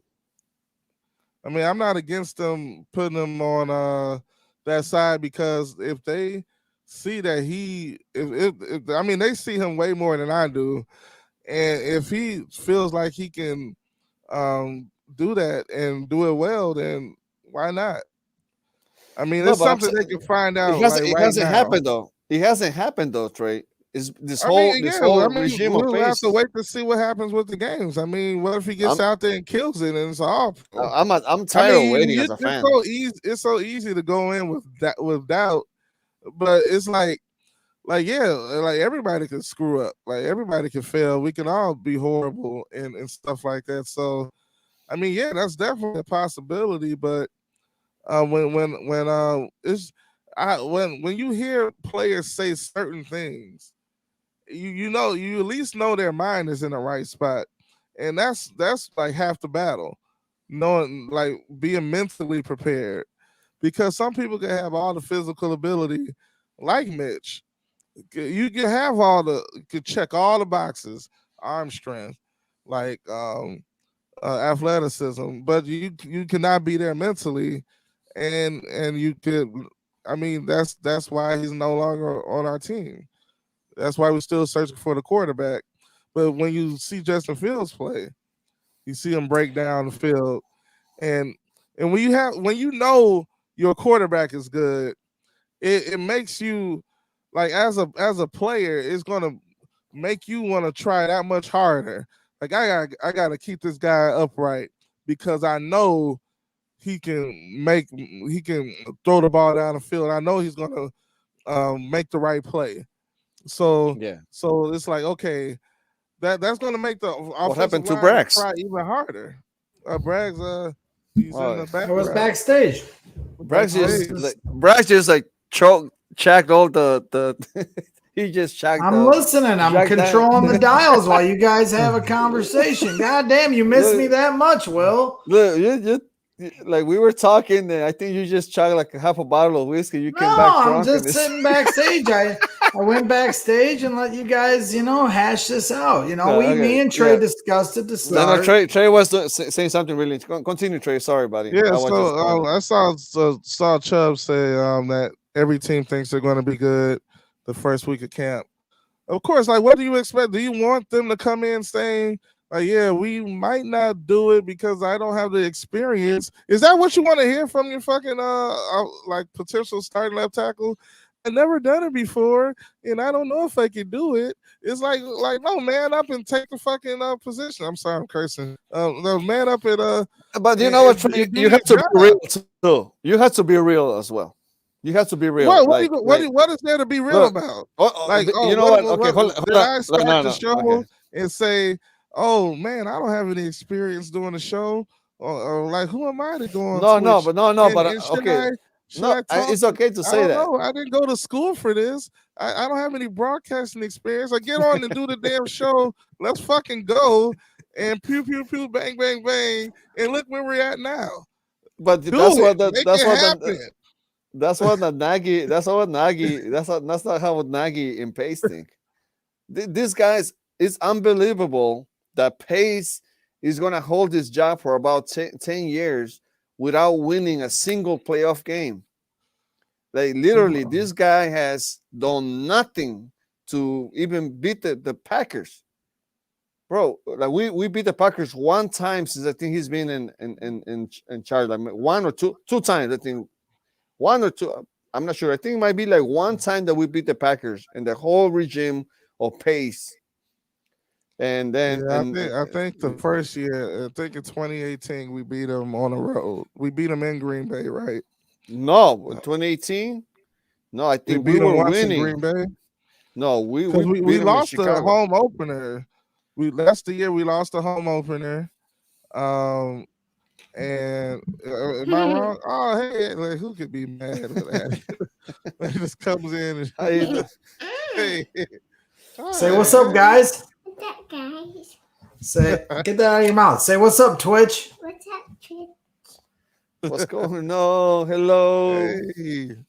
Oh, I forgot her name. What's her name, Brax? Addison Grace.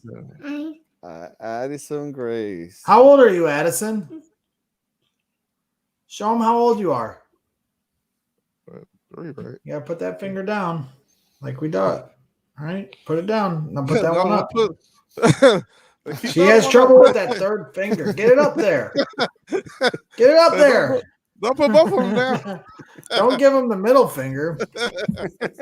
Well, you can give Will the middle finger. I'm thinking you for sure. You for sure. Don't hear that. So. All right, you saw them. Say bye-bye. Bye-bye. Bye. Don't choke on the cord. You know, because I mean, like the only thing I have to bring is perspective. You guys been talking a lot about how the Bears is, but it's not the reality. The reality is that the Bears are not ready to even make the playoffs this year. Well, that's not true, Will, because the last couple of years they made the playoffs last year and they were terrible. Yeah, because they didn't have Eddie Goldman, and they didn't have a quarterback like Justin Fields in the waiting. So there's a very good chance. What makes you think that he's going to quarterback? At some point, he's going to. I'll bet you a lot of money on that. That's no question. It's just a matter of when. And then how many people are going to be hurt? How many people are going to be out of the game? That's every team in the NFL. I mean, when you look at that schedule, that's why when people try to prognosticate a schedule this early in the season, it's a moot point because, I mean, the Bears have had this luck in seasons where they'll play teams and every week it's like their star player gets hurt the week before and they can't play us. And then at the end of the year, that's why Lions fans are telling us we got lucky. We made the playoffs because of this, and this, and this. That happens to every. I mean, Giannis won the NBA championship and they were like, well, each round somebody on the other team got hurt. Well, that's sports. So, and then also, you know, in football, 5 new teams make the playoffs every year. There's always the new surprise teams. There's always teams that fall off and then new teams that come in. The Bears could absolutely be one of those teams, but I do think they have a better chance of being one of those teams if Justin Fields is ready to play. That we don't know yet. So it's too early in the game to prognosticate any of those things. I don't have patience. I don't really do like the. Oh, really? Like the Bears, we never knew that. Hold on. Like what? Okay. Dude, I literally have all this. I have my daughter's shoe with me, the Cubs. You know, I tell my wife, I'm like, do not, I have a Bears game. You know, I want to watch this Bears game. Let's go to a Bears game.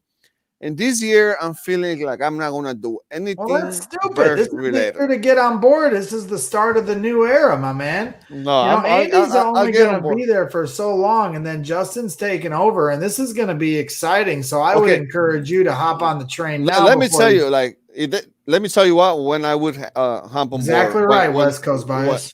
When Nagy expire and Pace expire, then I'll get on the board, because Nagy is a coach. Nagy's the coaching in football is really important, more than any other sport. He's got a lot to prove this year still. I agree with that. If he's not good this year, they're going to have to get a new coach, because Pace is going to – they love Pace. You know, Pace is on a so-so. I think if he would have been my employee, I would have fired him a long time ago. Look at the draft we had this past year. It's I can't. That was a brilliant. The Bears had a brilliant draft. Last year? Yes. Okay, tell me the draft last year. They okay, because the trade for Fields was awesome. Fields, and then they got Jenkins. Then they traded up and got Jenkins. Jenkins. Then the other ones are like, let's see what happens. Jenkins and Fields are giving. Thomas Graham. Team have to see what happens. Like, I mean, to say they're not going to do it, yes, a possibility. The running back Khalil Herbert from Virginia Tech certainly showed, and Trey might be able to speak on this. He looked like he's going to be a capable running back, and then obviously they added Damian Williams from the Chiefs, who's a very good back, who's could have won Super Bowl MVP a couple years ago. The wide receiver Daz Newsome, we haven't had a chance to look at him yet because he got hurt, but he's got a lot of talent, and they let go of Anthony Miller for a reason. That reminds me of the guy that you like the most, Trey. Who? I don't even want to say his name because he triggers you a lot. That reminds me of the guy that you love. How does it remind you of that? Like, we traded up to get he's already hurt. So what? It was that happens. It's football. It's a contact sport. That's a bad you know, it's a bad start. I mean, I didn't like Kevin White pick because the reason why I hated the Kevin White pick is because he ran this ain't even close to Kevin White, dude. This is more like Darnell Mooney. Not to cut you off, Trey, but they drafted Darnell Mooney in the late rounds last year, and he's a stud. Ryan Pace is good at identifying wide receiver talent later in the draft. You're just a negative Nancy. No. So how about when they traded to get Miller? He's out. I thought Miller was talented. It was more, I still think. Okay, so all I hear is excuses. All I hear is excuses. It's not excuses. And for somebody, what's wrong with Darnell Mooney? And for somebody that doesn't like, when asks me when I can go, you're like, why you excuse this? Braggs, you hate excuses as well. What's wrong with Darnell Mooney? You don't like Cash Mooney? No, I love Mooney. I'm not. You see that you're twisting my words. I'm talking about the ones that the Pace. Okay, all right. So let's name the players that are still here in the last drafts. It's not good. I side with Waddle. The draft picks that what Pace drafted does not allow him to keep the job. He has said it too. Like, honestly, like, one people I listen, and I believe when they're talking about football is Tom Waddle. He knows his stuff. From day one, he told us. And also, I like Dickerson. From day one, they told us about the team. We don't like to hear it because we're fans. And I remember I used to be in the Cap Pan too. I be in the Cap Pan, and I used to be like, Trubisky, but he was bad, bro. Hey, with respect to Waddle, who likes to bust my balls about my incorrect predictions about Mitch, he's also, you want to talk about twisting words, he also is twisting words because our argument was who's better, Mitch or Mike Glennon. That was the 2017 argument that we had many years ago, and I would call in every week and tell him that Mike Glennon was terrible, and he would not believe me. He was telling me that the stuff you heard about I never heard him say that Glennon. But he had 6 weeks of tape on. I got 6 weeks of arguments of him he was leading up to that season where he's acting like Mike Glennon was going to hold down the job for the whole season. That's how the argument started. Let me say, and then last year, if we want to continue on the twisting and the words motto, last year I told Waddle, Sylvie, Chris Black, and Adam Abdallah that Mitch Trubisky should start over Nick Foles. I was not saying that Mitch Trubisky was the next coming of Tom Brady anymore. Now,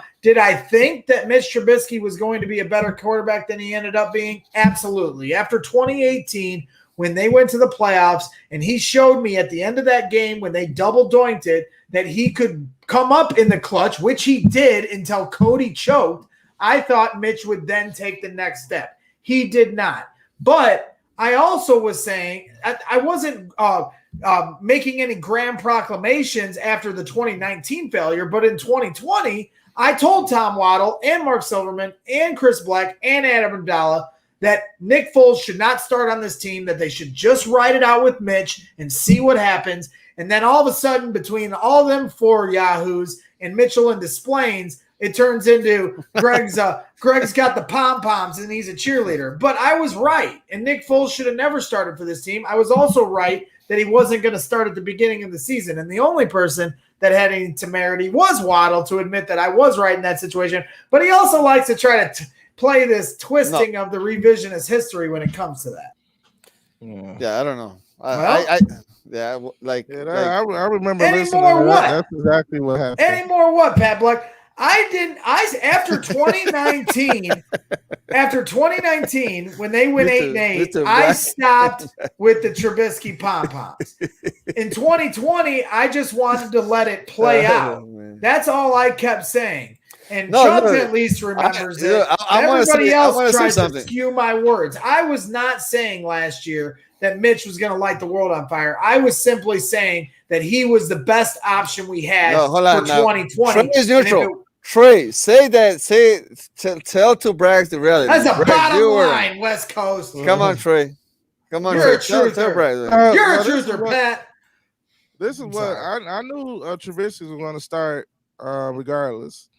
And like I wasn't sure about Foles. I was just hoping Foles would be a better quarterback, but I wasn't there to see everything like unravel and all that stuff.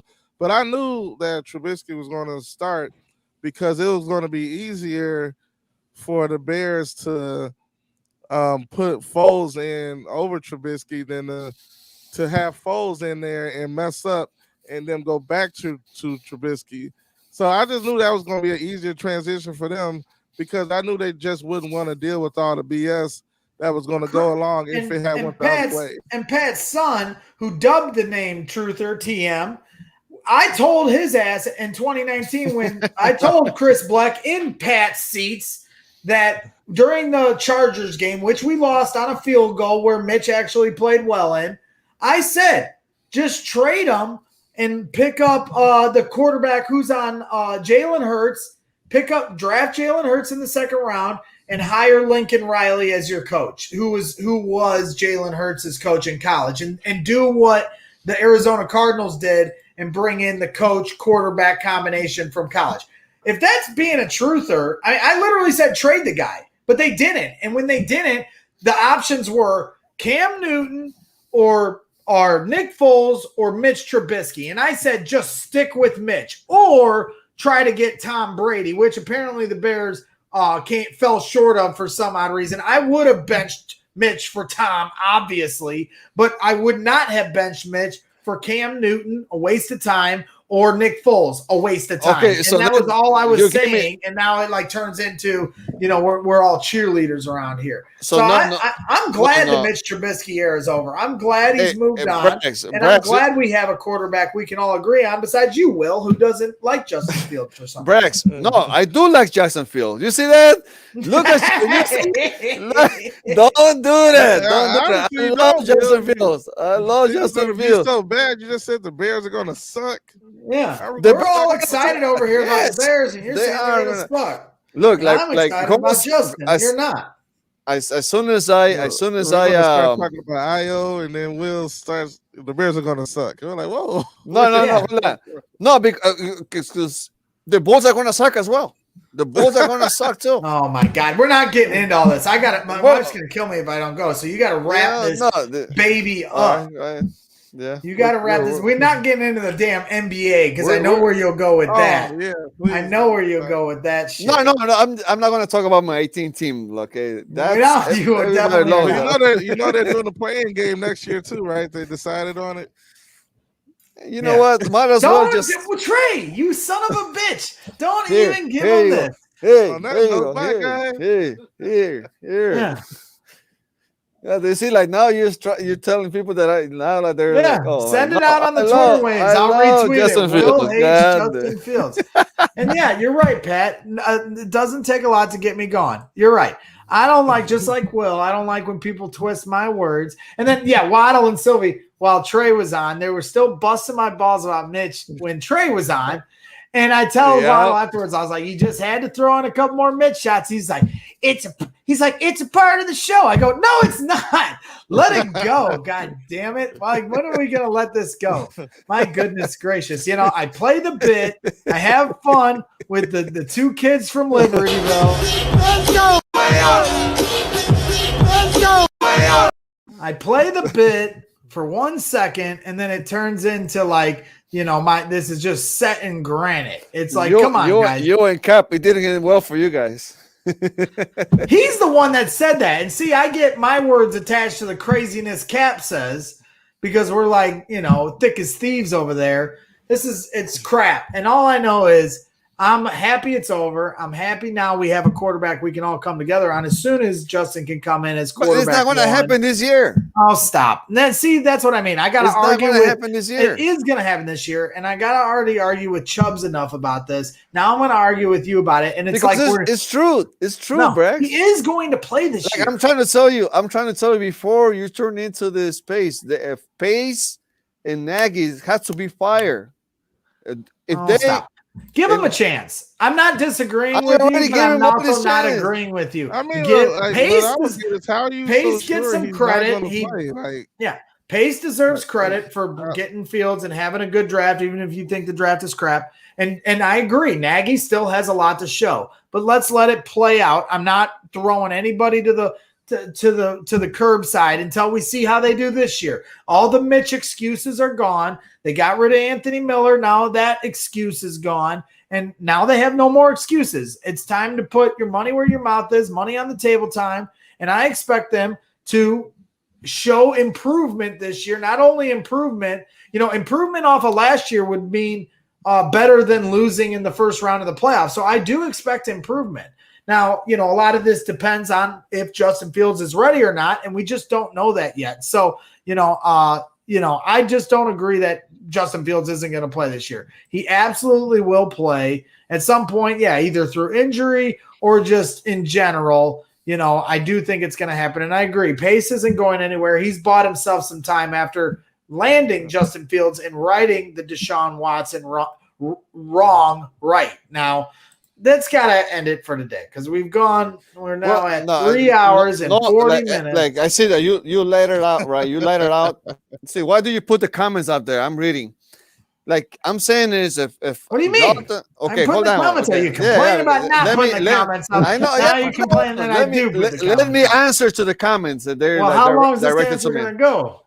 Well, you've been speaking the whole time. Like, God damn, nobody. Do you see what it says at the fucking top of the screen over Trae said? It says fucking Braggs in the stands. Okay, so Okay, I'm gonna put my hand over there. It doesn't say Braxton Sands no more.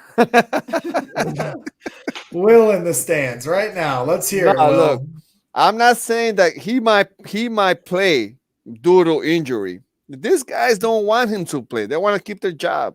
If you're right, I'll fucking eat my hat. All right. Bro, he's not taking that snap unless Dalton gets hurt and Nick Foles is not traded.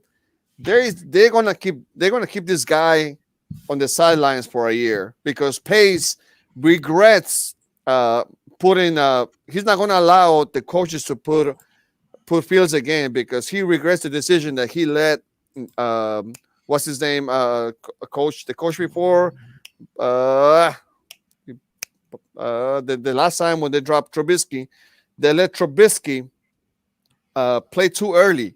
So they're not gonna allow it. They're not gonna allow it. I don't believe it. He's getting in. No, but I'm saying like that. Even what's the name of the coach before Justin Herbert? I think he's on the Justin Herbert trajectory. What's the name of the coach before Matt Nagy? John Fox. Yeah. So he made a decision to put the kid in there because he was pressured by Pace, but he learned his lesson now. Right. So he's not going to do that again with Fields, man. They're going to wait out. You know why you can't say that? Not every situation is the same. Right. They're going and Fields has way more experience as a starting quarterback. Right. Mitch had only been a starting quarterback for 1 year in college, and not since high school. He'd only started 12 games. This guy's played all these years at Ohio State, played at national championships. He certainly is on a faster trajectory, and I put him at the Justin Herbert scale. Justin Herbert sat for like 3 or 4 games and they brought him in and he still threw for 4,000 yards for the Chargers. You have to remember there's 17 games in a regular season now, not 16 anymore. So you buy yourself a little time with that in regards to still competing once you do bring Fields in, and an extra team makes the playoffs in both conferences. So what are you saying they bring in? Like you're looking at the schedule when they're down like 0-4, or they win 1 game, 1-1. What do you think when they're going to bring? It's probably going to be just like Glennon, and I agree with some people that think if Dalton is going to start and we're going to drag this out, the most likely week, it's just like with Mike Glennon. Mitch Trubisky came in week 5 of the 2017 season, and you could see potentially Justin Fields week 5 against the Las Vegas Raiders. And that would be the week before Green Bay. If you were going to bring him in, if you're going to wait and Dalton plays like crap out the gate, it's either going to be weeks 3, 4, or 5 because you've got the Browns, the Lions at home, and then the Raiders on the road. Maybe it's week 4 against the Lions at home. Maybe that's a better sweet spot to bring him in, depending on the competition. That's some of the variables that'll be taken into account. They have to go all 3.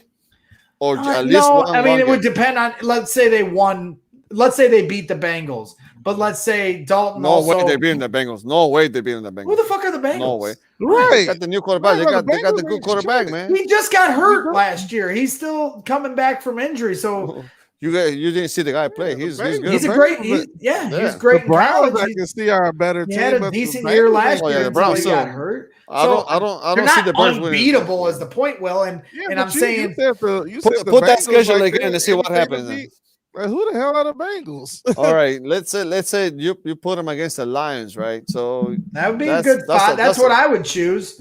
If they want to put it. I agree with you with that because the Lions are a mess right now, and it's at home, and we have good luck against the Lions or the Browns. Week 3 on the road, the Browns. I mean, maybe that's too hostile of an environment. I think Las Vegas is also going to be a hostile environment. I think maybe let's move it up from week 5 to week 4. That's, I think, a good guess as to when Fields would come in if he can't win the job outright before the season like Chubbs. I want a Russell Wilson situation. I want him to.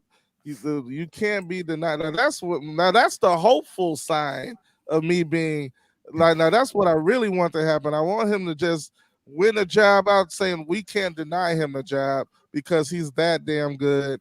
And it's obvious to us, it's obvious to everybody, we have to start him because he's doing everything right.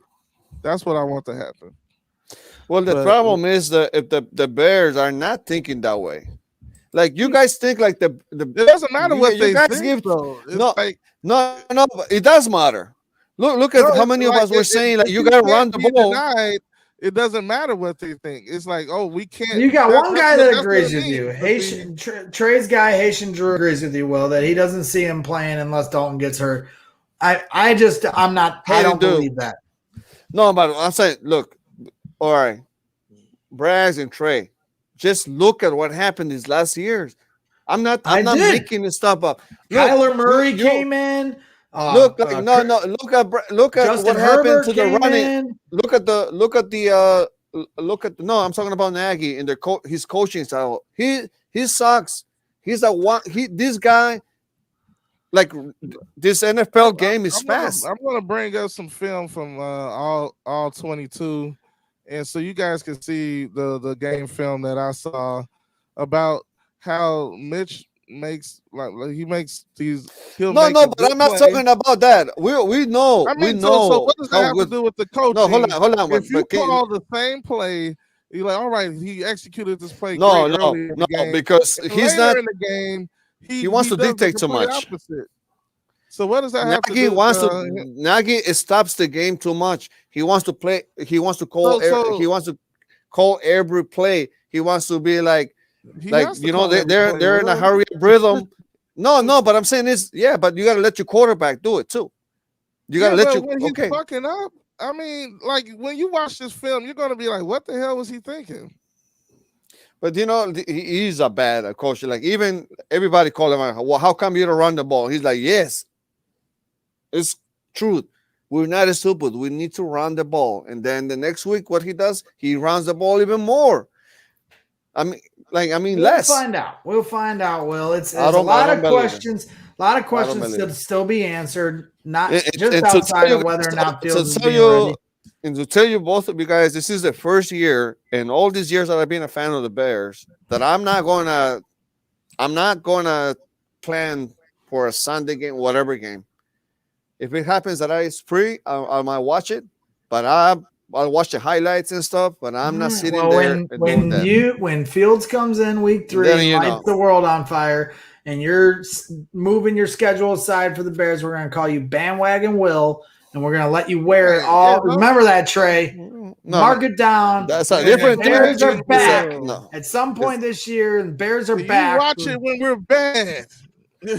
No. I've been watching. We're calling you Bandwagon Will. I've been watching it all these years, and you guys are hopeful. They're not gonna. I don't think they're gonna put Justin Fields in. No way, no how. No way, no how, because this is Pace's is thinking. No way, no how, because if Fields is performing that well in practice, now I'll believe you when they say, Fields he did everything right and he's the better player, but we're still not gonna how can they say that? Well, because they done that. I just show you an example about running the ball. Been that good. That we haven't had the quarterback with any talent. No, Braggs just said that right now. The Mitch Trubisky was looking better, and they started false. They should have started Mitch Trubisky from the beginning of the other season before the trade. We don't know that because look at how it turned out. So let's wrap it up here. We've had a long, hearty conversation about. We got all preseason to go over this. We're going to bring on guys like Adam Johns from The Athletic, Mark Potash, one of the best beat writers that ask the toughest questions, may even get some players on before the season gets going. Tommy Waddle might make an appearance. We'll try to get as many good guests that have a really good opinion of this team, or at least an informed one, having, been around it enough as we go forward. This was a lot of fun today. I enjoyed it a lot, obviously, with Terrence. Shout outs to Terence Young, who's out having fun at a birthday party. Pretty awesome. He was really awesome. Terrence is a good man. Yeah, he's a really good guy. You guys will get to know him here at Braggs and Stands now that we're back to football season. He's going to be a big part of what we do here. And obviously, Trey is always a huge part of what we do here. I had a lot of fun with you this weekend, Trey. You guys had a lot of fun. Yeah. Congratulations. We spooned. We did it all. And I'm very happy for all the cool You things. probably had to leave the white band right there, right? Like for today, so they can clean everything up. I don't know. You have a disco ball inside the white band. I don't know. And Will, you always bring a little flair to the show. Dude, we may not always agree with your crazy. I love you guys. I love you guys. I'm happy for you guys to doing this. Once you guys get famous, I'll just jump in here and there, and then I'll be, You know how they say, like, don't forget me when you get famous? We're totally going to forget you, Will. We're going to let you, we're going to leave you behind. There's Bellissimo in the chat. Bellissimo right there. The original, the OG Spooner. The OG Spooner, yeah. This is Liam Dutzan. He doesn't follow me. I'm following him. He doesn't follow me back. You better follow this man. Bellissimo. You want to very sensitive. You want to follow this there? If you want topless pics, follow Will.